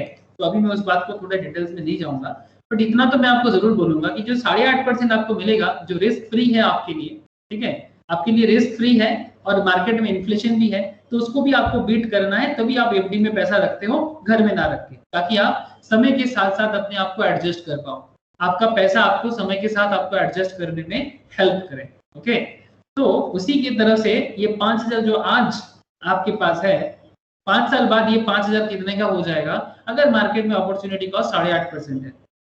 क्या करोगे, इसको मार्केट में कंपाउंड कर दोगे, है ना। इसके लिए एक सिंपल सा फॉर्मूला काम करता है सर। क्या फॉर्मूला है? सिंपल सा फॉर्मूला। फॉर्मूला क्या है? Future value amount into 1 plus opportunity cost rate whole to the power number of years. अगर मैं इसको कुछ ऐसा करूं, मेरे साथ साथ आप हो सके तो कॉपी में कर सकते हो, इसको हम लोग माइंड मैप बोलते हैं। आप यहाँ खड़े हो, आज आपके पास कितना है? 5,000 है ना। आप जाना चाहते हो 5 साल बाद, आपको पता है इंटरेस्ट रेट कितना चाहिए आपको? कम से कम 8.5%। तो इंटरेस्ट इक्वल्स टू 8.5% एनुअली, ठीक है। तो आप ये 5,000 को 8.5% रेट में 5 साल के लिए लगा देना चाहते हो, कंपाउंड कर देना चाहते हो। क्या करोगे? सिंपल करोगे ना, 5,000 इंटू 1 पॉइंट क्या हो जाएगा? 8.5%। तो आप इसको एक काम करो, 8.5 को डिवाइडेड बाई 100 कर दो, अच्छा रहेगा, ठीक है। यहाँ पर फॉर्मूला में ये लोग 8.5% किया है, तो आप भी वही करो, फॉर्मूला जैसे ही करो, कैलकुलेटर में जाओ, क्या करना है? 8.5% को डिवाइडेड बाई 100 कर दो। परसेंटेज रहने से 100 कर ही सकते हैं ना सर। तो क्या हो जाएगा? 8.5 डिवाइडेड बाई 100 कितना हो जाता है? बोलो ना, 0.085 है ना। समझ में आया कि नहीं? 0.085 होल टू द पावर 5। इसको सॉल्व करके कोई बताएगा मुझे कितना हो जाता है? रोशनी, प्रिया, कोई भी बताओ, सुमित। 1.085 सिंपल सी बात है, बट स्टॉक प्राइस में बहुत काम आता है। अभी भी आपको समझ में ये नहीं आया कि स्टॉक में कैसे होगा। कैलकुलेटर में सिंपल लिखो 1.085, ठीक है। 1.085 टू द पावर 5, एक बार इंटू दो सर, जस्ट 1 इंटू, ओके, एक इंटू देके और 5 इक्वल है ना। तो इंटू के बाद 5 बार इक्वल, 5 बार नहीं, इंटू एक काउंट हो जाता है, ठीक है। एक इंटू काउंट कर लेता है तो, और 4 इक्वल बार देने से होगा। 1 2 3 4 5 इंटू क्या हो जाता है? 5,000। 5,000, सॉरी क्या कुछ गलती हो गया मेरे से, 8,000 नहीं होना चाहिए, 4 बार होना चाहिए, 7,518 आएगा। एक सेकंड सर, मैं एक 8.28 हाँ, मैंने एक इक्वल ज्यादा दे दिया था, सॉरी, मैंने एक इक्वल ज्यादा दे दिया था, इसलिए ऐसा हो गया। एक मिनट, 1.085 इंटू 2, फिर 4 बार इक्वल मारने से मेरे यहाँ पर हो जाएगा, बिकॉज इंटू एक काउंट कर लेता है। 1 2 3 4 इंटू 5,000। कुछ गड़बड़ हो गया? ओहो, मैं टू दी पावर 5 नहीं लिया क्या? मेरे कैलकुलेटर में क्या प्रॉब्लम हो रहा है? तुम लोग का आया क्या रोशनी? 1.085 इंटू 1 2 3 4 5 इंटू 5,000। हाँ, आ गया ना 7,518 मेरा आया, कैलकुलेटर में आया, लैपटॉप में नहीं आ रहा है, पता नहीं क्यों। जैसे एक बार देखते हैं, 1 इंटू एक नहीं पावर, हाँ 085 1 2 3 4 इंटू 5000 आ गया। सॉरी, पता नहीं क्या क्या हो जाता है। 7518। अरे वो साइंटिफिक कैलकुलेटर में तुम पावर देके कर सकते हो इजीली, बट ये कॉमर्शियल कैलकुलेटर में थोड़ा प्रॉब्लम। हाँ, तुम्हें ये फॉर्मूला जो मैं जिस तरह से मैं किया उसी तरह से करना पड़ता। तो इस तरह से ये 7518 निकल गया सर। ठीक है, कॉमर्शियल कैलकुलेटर में ये सिस्टम फॉलो होता है। एग्जाम पर्पस में जो लोग सीए में पढ़ रहे हैं उनको यही फॉर्मूला इसी तरह से करना है, बिकॉज कॉमर्स स्टूडेंट्स को या सीए में स्टूडेंट्स को साइंटिफिक कैलकुलेटर अलाउड नहीं होता। ठीक है, तो पॉइंट क्या हो गया सर, 5000 आज डालते हो तो 5 साल बाद वो एडजस्ट करके कितना वैल्यूएशन हो गया, 8.5% अपॉर्चुनिटी कॉस्ट के साथ 7518।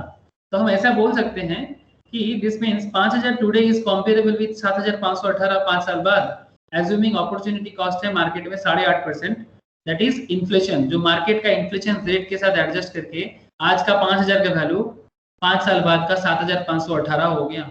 या फिर आप ऐसे बोल सकते हो कि 7518 आज का वैल्यू 5 साल पहले कितना, 5 साल पहले 5000, ऐसे भी बोल सकते हैं ना। 7518 आज अगर है और 8.5% अगर अपॉर्चुनिटी कॉस्ट है तो 5 इयर्स बैक इसका वैल्यू कितना है, 5000। ये सर नो, डिस्काउंट करके मिल जाएगा, ऑपोजिट उल्टा चलोगे आपको ही पता चलेगा। चलो देखते हैं एक दूसरा example. How much is ₹10,000 receivable after 6 years. 6 साल बाद आपको 10,000 मिलेगा, आज नहीं मिलेगा, 6 years letters, but opportunity cost is 8.5%। Opportunity cost आज है 8.5% इन्फ्लेशन रेट, तो आपको डिस्काउंट करना चाहिए। 10,000 जो आपको मिलेगा, कब मिलेगा 10,000 आपको, इसको बोलते थे प्रेजेंट वैल्यू। 10,000 मिलेगा 6 साल बाद, आपको चाहिए आज का वैल्यू, टुडेज टर्म। तो इसको ग्राफिकल प्रेजेंटेशन कर सकते हो इस तरह से मेरे जैसा। 10,000 आपको यहां मिलेगा, बट आपको क्या नहीं पता आज कितना डालना चाहिए, how much you need to invest today, या फिर 10,000 का आज का वैल्यू कितना है 8.5% इन्फ्लेशन के साथ, इंटरेस्ट वही है 8.5%। फॉर्मूला क्या हो जाएगा 1, इसको मैं इस तरह से कर देता हूं, जैसे amount divided by 1 plus discount rate to the power number of years. मैं इसको काम करता हूं, मुझे पता है। आप क्या करोगे, आप एक काम करो, इसको इसी तरह से कर दो, 1.085 to the power 5 divided by 5000।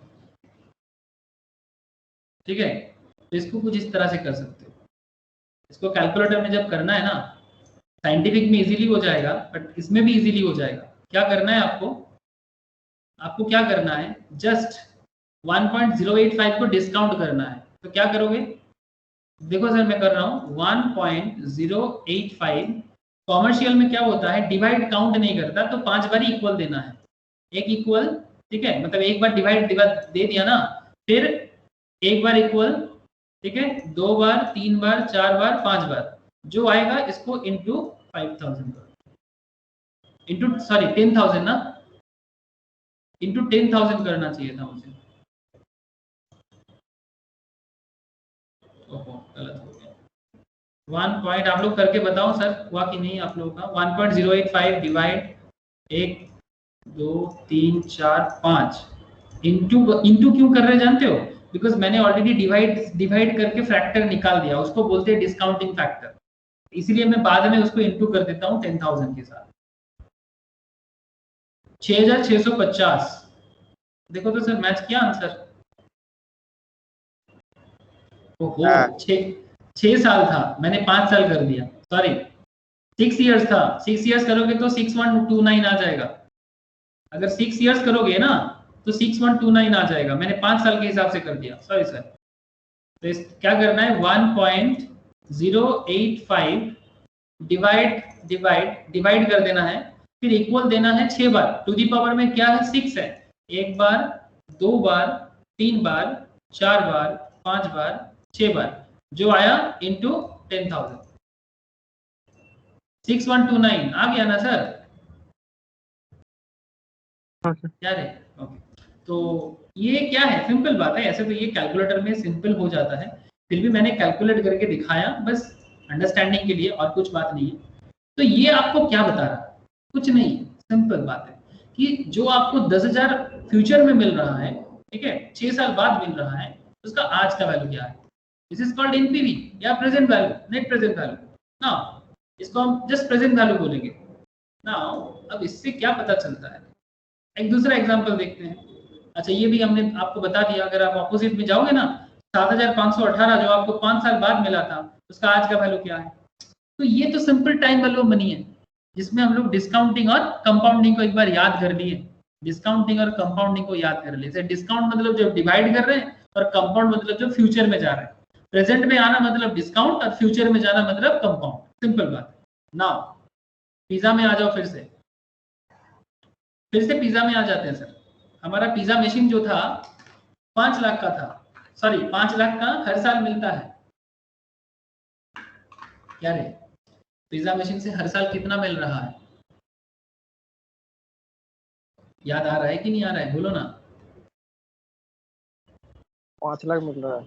5 lakh हर साल हमें मिल रहा है पिज्जा मशीन से। तो हम लोग ऐसे बोल सकते हैं, we are still in process of evaluating the price of pizza machine. We know George को क्या देना है? Entitled to receive a stream of cash flows. George को हर साल 5 लाख मिलेगा। By virtue of owning the pizza machines in the future, the cash flow structure क्या है? तो मतलब अभी हम लोग ये नहीं पता कर पाए कि जॉर्ज को मशीन का कितना दाम देना चाहिए। जॉर्ज को इतना पता है कि मशीन उसको 5 लाख करके हर साल देगा। लेकिन देखो सर, ये हम लोग पहले भी बोले थे कि 5 लाख करके उसको हर साल मिलेगा। नाउ पॉइंट इज दैट अगर मार्केट में डिस्काउंट रेट, अगर वो 5 लाख को 50 लाख, टोटल 10 साल में कितना मिलता है उसको? टोटल 10 साल में उसको 50 लाख मिलता है। 50 लाख अगर वो मार्केट में इन्वेस्ट कर देता, मतलब वीजा मशीन में इन्वेस्ट ना करके एफडी कर देता, तो 8.5% उसको रिस्क फ्री मिल जाता। ठीक है, लेकिन उसने क्या सोचा कि नहीं, रिस्क फ्री इन्वेस्ट नहीं करना है, एफडी नहीं करना है, मार्केट में पिज्जा में इन्वेस्ट करना है। तो आपको क्या करना पड़ेगा? 2015 में जो 5 लाख आपको आ रहा है, आपको उसका प्रेजेंट वैल्यू निकालना चाहिए। Interest rate is 8.5%। 2016 में जो आपको 5 लाख मिल रहा है, ईयर से 2 साल बाद आपको जो अमाउंट मिलेगा, ओके, उसको आपको, मतलब 2 साल बाद आपको 5 लाख मिल रहा है, आपको उसका टुडे का वैल्यू पता करना है। Point to be noted sir, ये है टुडे। आपको 1 साल बाद, आप आज कहाँ हो, ये 2014 का हिसाब से बना हुआ है। 2014 में आप सोच रहे हो कि आपको 1 साल बाद 5 लाख मिलेगा, ओके। 2014 में आप सोच रहे हो आपको 2 साल बाद भी 5 लाख मिलेगा, और मार्केट में इन्फ्लेशन है 8.5% डिस्काउंटिंग रेट। क्या सर ये वैल्यू कैलकुलेट करना सीख सकते, आप लोग कर पाओगे? हेलो, ये वैल्यू कैलकुलेट करना हो जाएगा? मैं एक दिखाता हूँ, आप बाकी करके बताना मुझे। चलो सर फटाफट बताना, सिंपल है, बड़ा सिंपल है। कौन बताएगा मुझे? 5 लाख 1 साल बाद जो है उसका आज का वैल्यू बताओ सर। क्या करना है? डिस्काउंटिंग करना है। 5 साल मिलेगा 1 साल बाद। Hello sir, you will get 5 lakh 1 year later, 2 year later, 3 year later, है ना? तो उसको आज का वैल्यू पता करना है आपको। आपको शेयर में इन्वेस्ट करना है ना, तो समझो ना मैटर को, इतना कोई बड़ी बात नहीं है। तो अच्छा, मार्केट में डिस्काउंट इन्फ्लेशन रेट कितना है? 8.5%, जो आपको ऐसे ही मिल जाता 8.5% विदाउट एनी प्रॉब्लम, बैंक आपको एफडी दे देता। तो 8.5 आपका इन्फ्लेशन रेट है, तो इसी रेट में आपको डिस्काउंट करना है। लेकिन आपको तो पता ही है सर, 8.5% को जब 1.085 मतलब क्या है? मतलब 1 टका डालने से आपको 1 टका 085 पैसा मिलता है, यही है ना? What is the meaning of 1.085? 1 is for principal and 085 for interest, okay. तो प्रिंसिपल प्लस इंटरेस्ट को आपने 1 में कन्वर्ट कर दिया। क्या ये बात सबको समझ में आया कि मैंने 1 क्यों किया? अरे 1.085 का 1 कहां से आ गया? 8.5% को जब आप नॉर्मली डिवाइड बाई 100 करते हो, एक बार देखो, एक बार 8.5 डिवाइडेड बाई 100 कितना हुआ? ओ क्या हो गया, क्या बीच बीच में आ जाता है, 8.5 डिवाइडेड बाई 100 कितना होता है? 0.085। इसको +1 करने का मतलब है इंटरेस्ट तो मिलेगा ही, साथ में प्रिंसिपल भी तो मिलेगा। अरे इंटरेस्ट तो मिलेगा, साथ में प्रिंसिपल देगा कि नहीं देगा? जल्दी बोलो।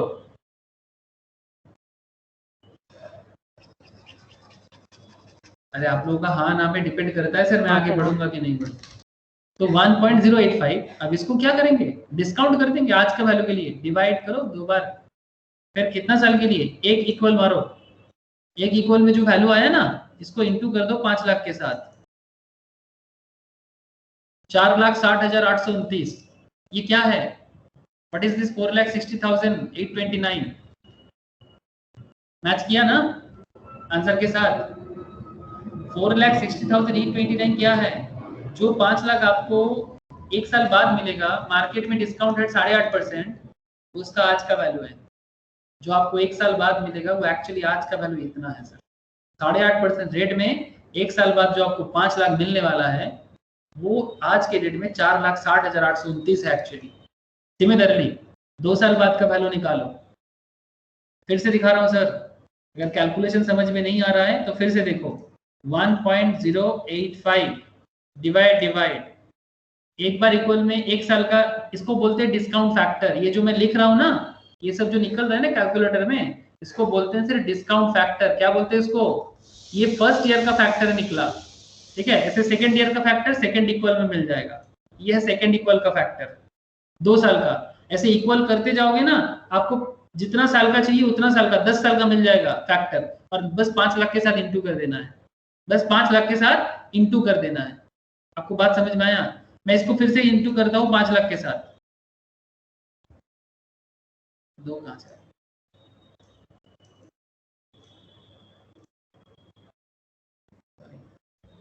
बीच में 2 आके मुश्किल कर दी, 1.085 डिवाइड 1 2 इंटू 5 लाख, कितना आया सर, 424,727। देखो तो सर मैच किया कि नहीं, 4,24,000 है ना, एकदम सर, वो अप्रोक्सीमेशन कुछ पॉइंट के लिए है। इस तरह से आप थर्ड ईयर का करोगे, फोर्थ ईयर का करोगे, आपको सारा का सारा पॉइंट मैच करेगा। ये आप लोगों का होमवर्क रहेगा घर पे कि सारा का सारा फैक्टर, ये जो मैंने फैक्टर को ना आप लोग यहाँ पर मतलब कॉपी में लिखते रहना, ये जो फैक्टर मैं निकल रहा हूँ ना, ये फैक्टर को लिखते रहना। 8.5% का फैक्टर, जिसको बोलते हैं डिस्काउंट फैक्टर। क्या बोलते हैं इसको, डिस्काउंट फैक्टर। डिस्काउंट फैक्टर के कॉलम बना के फैक्टर को लिखते जाइएगा और 5 लाख के साथ इंटू करते जाइएगा, आपको सारा का सारा पॉइंट मिल जाएगा।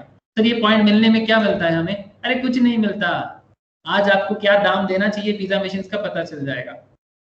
सुमित है, सुमित, प्रिया, अगर आप लोग सुन रहे हो तो आपको समझ में आ जाना चाहिए कि कोई प्रोडक्ट परचेस करने से पहले उसका क्या सही दाम होना चाहिए, उसको आप लोग एक बार जरूर देख लीजिएगा कि क्या सही दाम होना चाहिए। इस तरह से जब 10 साल का वैल्यू निकालोगे ना, देखो सर कितना आया, टोटल करो 10 साल में present value 32,80,842। This should be the price of the pizza machines. कम से कम ये दाम होना चाहिए। जो मशीन से आपको 50 लाख मिलने वाला है ओवरऑल 10 साल में, उस मशीन को अगर आपको परचेस करना चाहिए, उसका दाम आज के डेट में 32 लाख होना चाहिए। अगर मार्केट में अप्रोक्स 17,19,000 টাকা কম।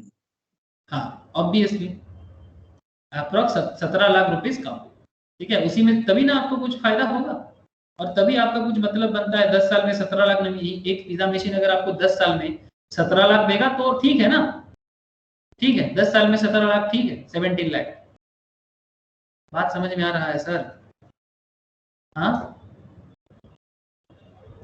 ये सिर्फ पिज्जा मशीन नहीं, गाड़ी खरीदो, शेयर खरीदो, हर चीज में लगता है काम। Sum of all present values of the future cash flow is called net present value. NPV in this case is called 32,80,842. This also means the value of all future cash flows from the pizza machine in today's terms is 32,80,842. So, if George has to buy the pizza machines, he has to ensure the price of is 32,80,842 और उससे भी कम। ये maximum price, हाँ, इससे भी कम होगा तो और अच्छा रहेगा, but definitely not more than that, and this is roughly how much pizza machine should cost George. ये एक मशीन का प्राइस होना चाहिए। तो क्या ये एनफ नहीं है शेयर का प्राइस को ढूंढने के लिए?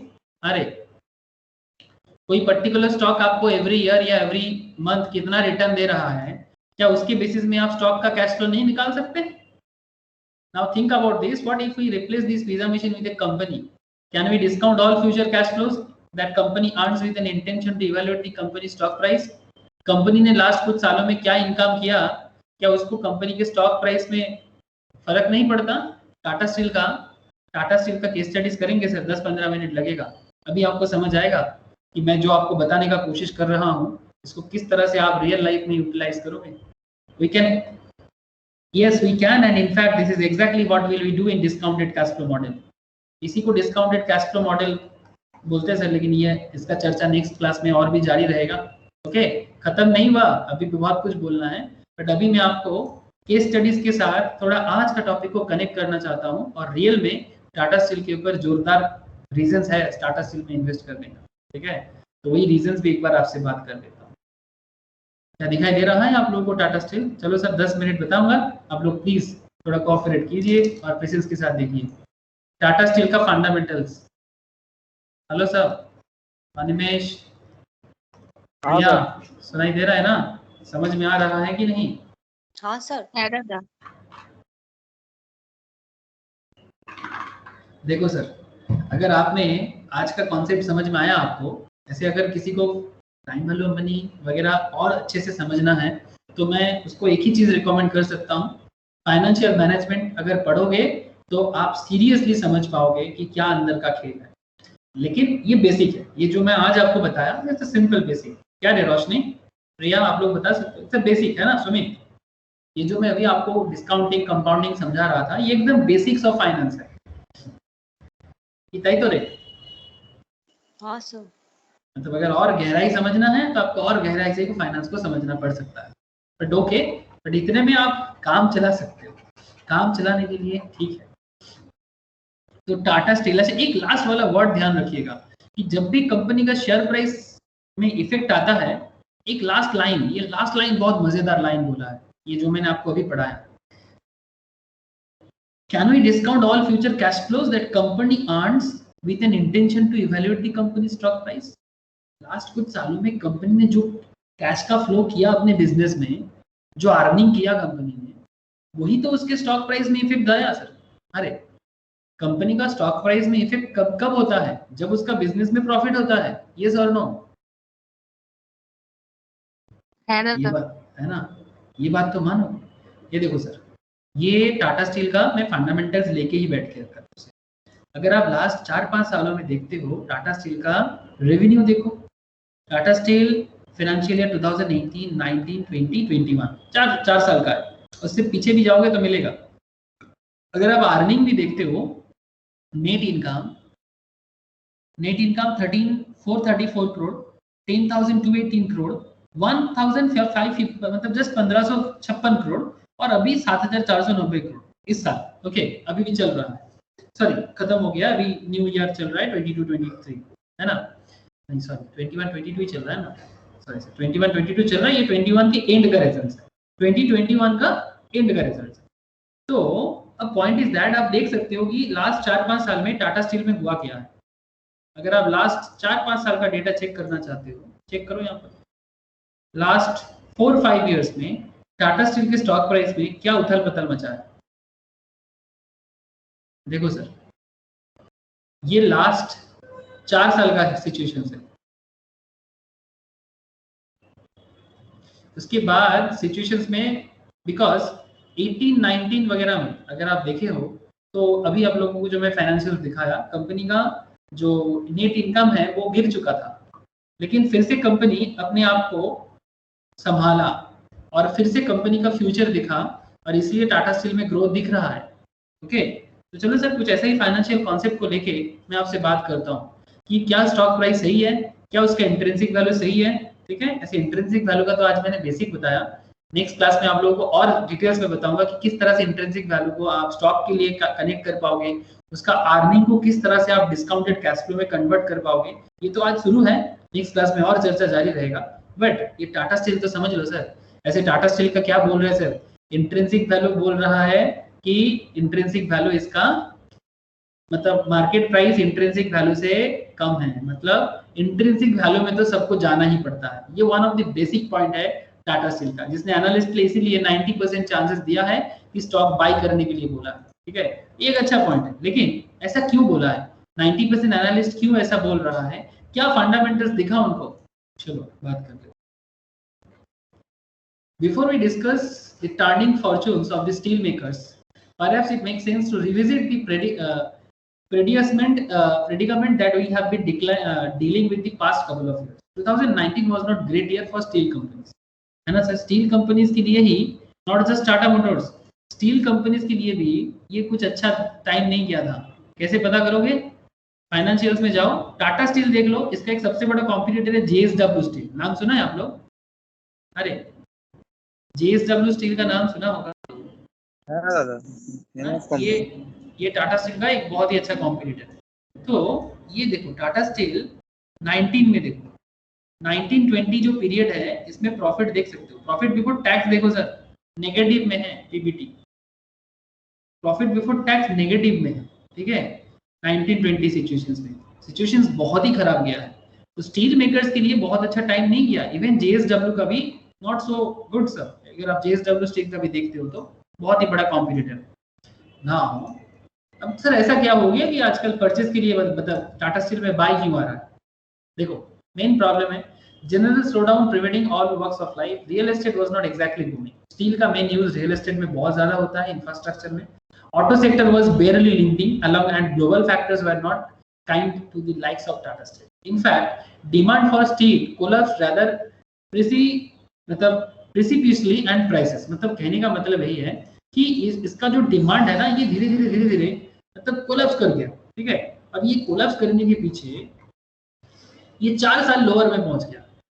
The effect of which were readily apparent in the financial statements, और इसका मेन इफेक्ट इसके फाइनेंशियल स्टेटमेंट्स में भी जाके पहुंचा। Steel makers across the board, Tata Steel posted losses in the last 2 quarters of the 2020. JSW Steel saw its profit decline by massive 90%. JSW Steel का profit 90% में कम हुआ है 2019-20 क्वार्टर में, ठीक है। And then just when you thought things possibly could not get any worse, मतलब और खराब नहीं होना चाहता, पैंडेमिक आ गया। आप सोच रहे हो कि और खराब मत हो यार, बट उसमें एक पैंडेमिक आ गया। 2020 का स्टार्टिंग वी ऑल नो, किसी को कोई नहीं भूल सकता, और अभी भी भूलने का टाइम भी नहीं आया। डोमेस्टिक डिमांड टू के नोज डाइव, नाक के नीचे से सारा का सारा डिमांड चला गया and they had tap the export market. तो वो एक्सपोर्ट मार्केट सोचा एंड टू स्टे अफ्लोट, मतलब ताकि कम से कम जिंदा रहे। Luckily for them an unlikely destination opened up.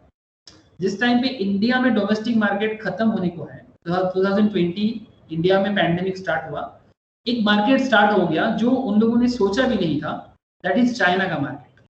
China India का सबसे बड़ा स्टील इंपोर्टर है सर। मतलब इंडिया जो स्टील एक्सपोर्ट करता है उसका मैक्सिमम इंपोर्ट करता है चाइना, 30%। आपको बता दूं सर, स्टील एक्सपोर्टिंग में इंडिया बहुत अच्छा है, उनमें से टाटा स्टील एक है, ओके, और उसका सबसे बड़ा इंपोर्टर है चाइना। और चाइना में क्या प्रॉब्लम हुआ वो तो समझ लो 2 minute. China became the biggest buyer of Indian steel between April and September. आप समझ रहे हो टाइम पीरियड पूरा का पूरा 2020 का corona time. As they began opening up their borders after having dealt with covid a few months prior, वो लोग हम लोगों से पहले कोरोना आया था ना उन लोगों के उधर। अरे कोरोना का प्रॉब्लम चाइना ने पहले झेला काफी कुछ मंथ्स। यस और नो? अरे बताओ तो सही। हेलो, क्या आप लोग कनेक्टेड हो सर? हाँ सर, पहले चाइना में आया था। एग्जैक्टली, वो सब जानते हैं। वही मैं कनेक्टेड हो कि नहीं वही भूल जाता। मतलब क्या होता है कभी कभी ऐसा लगता है कि आप लोग डिस्कनेक्ट हो। China alone accounted for 30% of total exports during this period, and China for the first time turned into a net exporter of steel to China. Now bear in mind this was not exactly enough to turn the tide of Tata Steel. ये enough नहीं है। In fact, if anything, revenues were still down 30 to 40% in first quarter of 2021. 2021 का जो first quarter, मतलब 2021 का अप्रैल का जो time था, मतलब रिसेंट जो टाइम गया है सर, अभी अगस्त चल रहा है, तब भी उसका जो नेट प्रॉफिट रेवेन्यू है वो भी 30-40% डाउन में चल रहा था, और कंपनी स्टील लॉसेस में जा रहा था sir.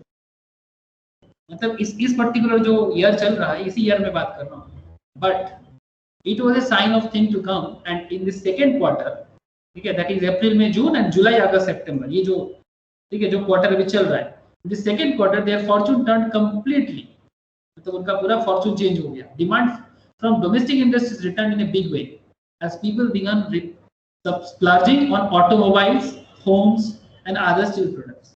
Realizations jumped even higher as it became apparent that this was a global trend. Add to it in the fact that raw material prices, iron ore prices, मतलब raw material में क्या चाहिए steel के लिए? Iron ore का जो दाम है were not rising in tandem, उस हिसाब से नहीं बढ़ा है इंडिया में. Steel makers found themselves in मतलब इनवायबल पोजीशन, मतलब एकदम सही पोजीशंस पे. जब रॉ मटेरियल प्राइस सस्ता है और मार्केट डिमांड सही है तो प्रॉफिट का एकदम जश्न मनाएंगे. और क्या, they were roping in record margins and they were swimming in cash. अब धीरे धीरे बिजनेस में क्या हुआ, ग्रोथ स्टार्ट हुआ, और इसी कारण टाटा स्टील में इतना ग्रोथ आपको एक साल में दिखा. ठीक है. Now then there was China factor too. फिर से China factor. Most people know that China is notorious for producing cheap steel. सस्ता चीज कोई भी, नॉट जस्ट स्टील, हर चीज को सस्ता में बनाने में चाइना नंबर 1 है वर्ल्ड में. ये तो मानते हो ना आप लोग? क्या रे, सस्ता स्टील में भी चाइना नंबर 1 है. And dumping it on the other countries like Pakistan, Afghanistan, African nations, even India also. However this time around they have been rather conservative. इस बार थोड़ा कंजर्वेटिव हो गया. व्हाई? कुछ एनवायरमेंटल इश्यूज हो गया सर. क्या एनवायरमेंटल इश्यूज हुआ है चाइना में? China's appetite for steel has been growing rapidly after the government introduced a stimulus package to kickstart the economy.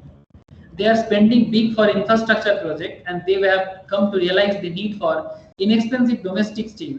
In fact, if anything, they want to divert most of their product back home. As such, they have withdrawn export incentives on 146 steel products. तब जो export करता था वो लोग, वो exports में जो incentives देता था उसको हटा लिया 146 स्टील प्रोडक्ट्स में. Which, if you have not already guessed, disincentivize producers from shipping steel elsewhere. मतलब वो किसी दूसरे जगह में स्टील एक्सपोर्ट करने से अपने ही एक्सपोर्टर को रोकना चाहता है, और उसमें जो इंसेंटिव्स था वो भी हटा दिया गवर्नमेंट ने. इससे क्या हुआ? Chinese government has continued to crack down on a number of polluting steel makers in a bid to go green. As one report in Reuters का जो इंटरनेशनल रिपोर्ट है वहां पर पता चला कि भाई वो अपना ही देश में कुछ जो स्टील मेकर्स है जो पॉल्यूट कर रहा है उसको गो ग्रीन के कारण उन्हीं को बंद करने के लिए बोल रहा है. नाउ डोमेस्टिक स्टील में चाइना को क्या हो रहा है? लैग हो रहा है. जो वो चाहते हैं इंफ्रास्ट्रक्चर डेवलपमेंट के लिए नहीं मिल रहा है. China's ministry of ecology and environment आज टॉप स्टील मेकिंग सिटी तांगसन, ये चाइना का सबसे बड़ा स्टील मेकिंग सिटी है. जैसे हमारे इंडिया में जमशेदपुर, दुर्गापुर स्टील सिटी कहा जाता है जमशेदपुर को. To severely crack down on violation of atmosphere environment rules after it found 4 steel mills failed to implement production curbs during heavy pollution. 4 बड़ा स्टील इंडस्ट्रीज में उन लोगों ने ऐसा देखा. And since this region also alone contribute, मतलब ये जो रीजन है तांगसन, ये Tangshan region 10% of China steel output देता है. The added pressure is also affected industry. मतलब ये जो 10% कंट्रीब्यूशन उनको नहीं मिलेगा, जो बड़ा बड़ा कंपनीज नहीं दे पा रहा है. Bottom line क्या है? Without Chinese steel distorting price, steel makers elsewhere have been able to extract much easy, मतलब higher sum of their products. For instance, Tata Steel के पास जाना पड़ रहा है, JSW के पास जाना पड़ रहा है, और वो भी 17,000 रुपीज पर टन में बेच रहा है. 100% high compare two year ago.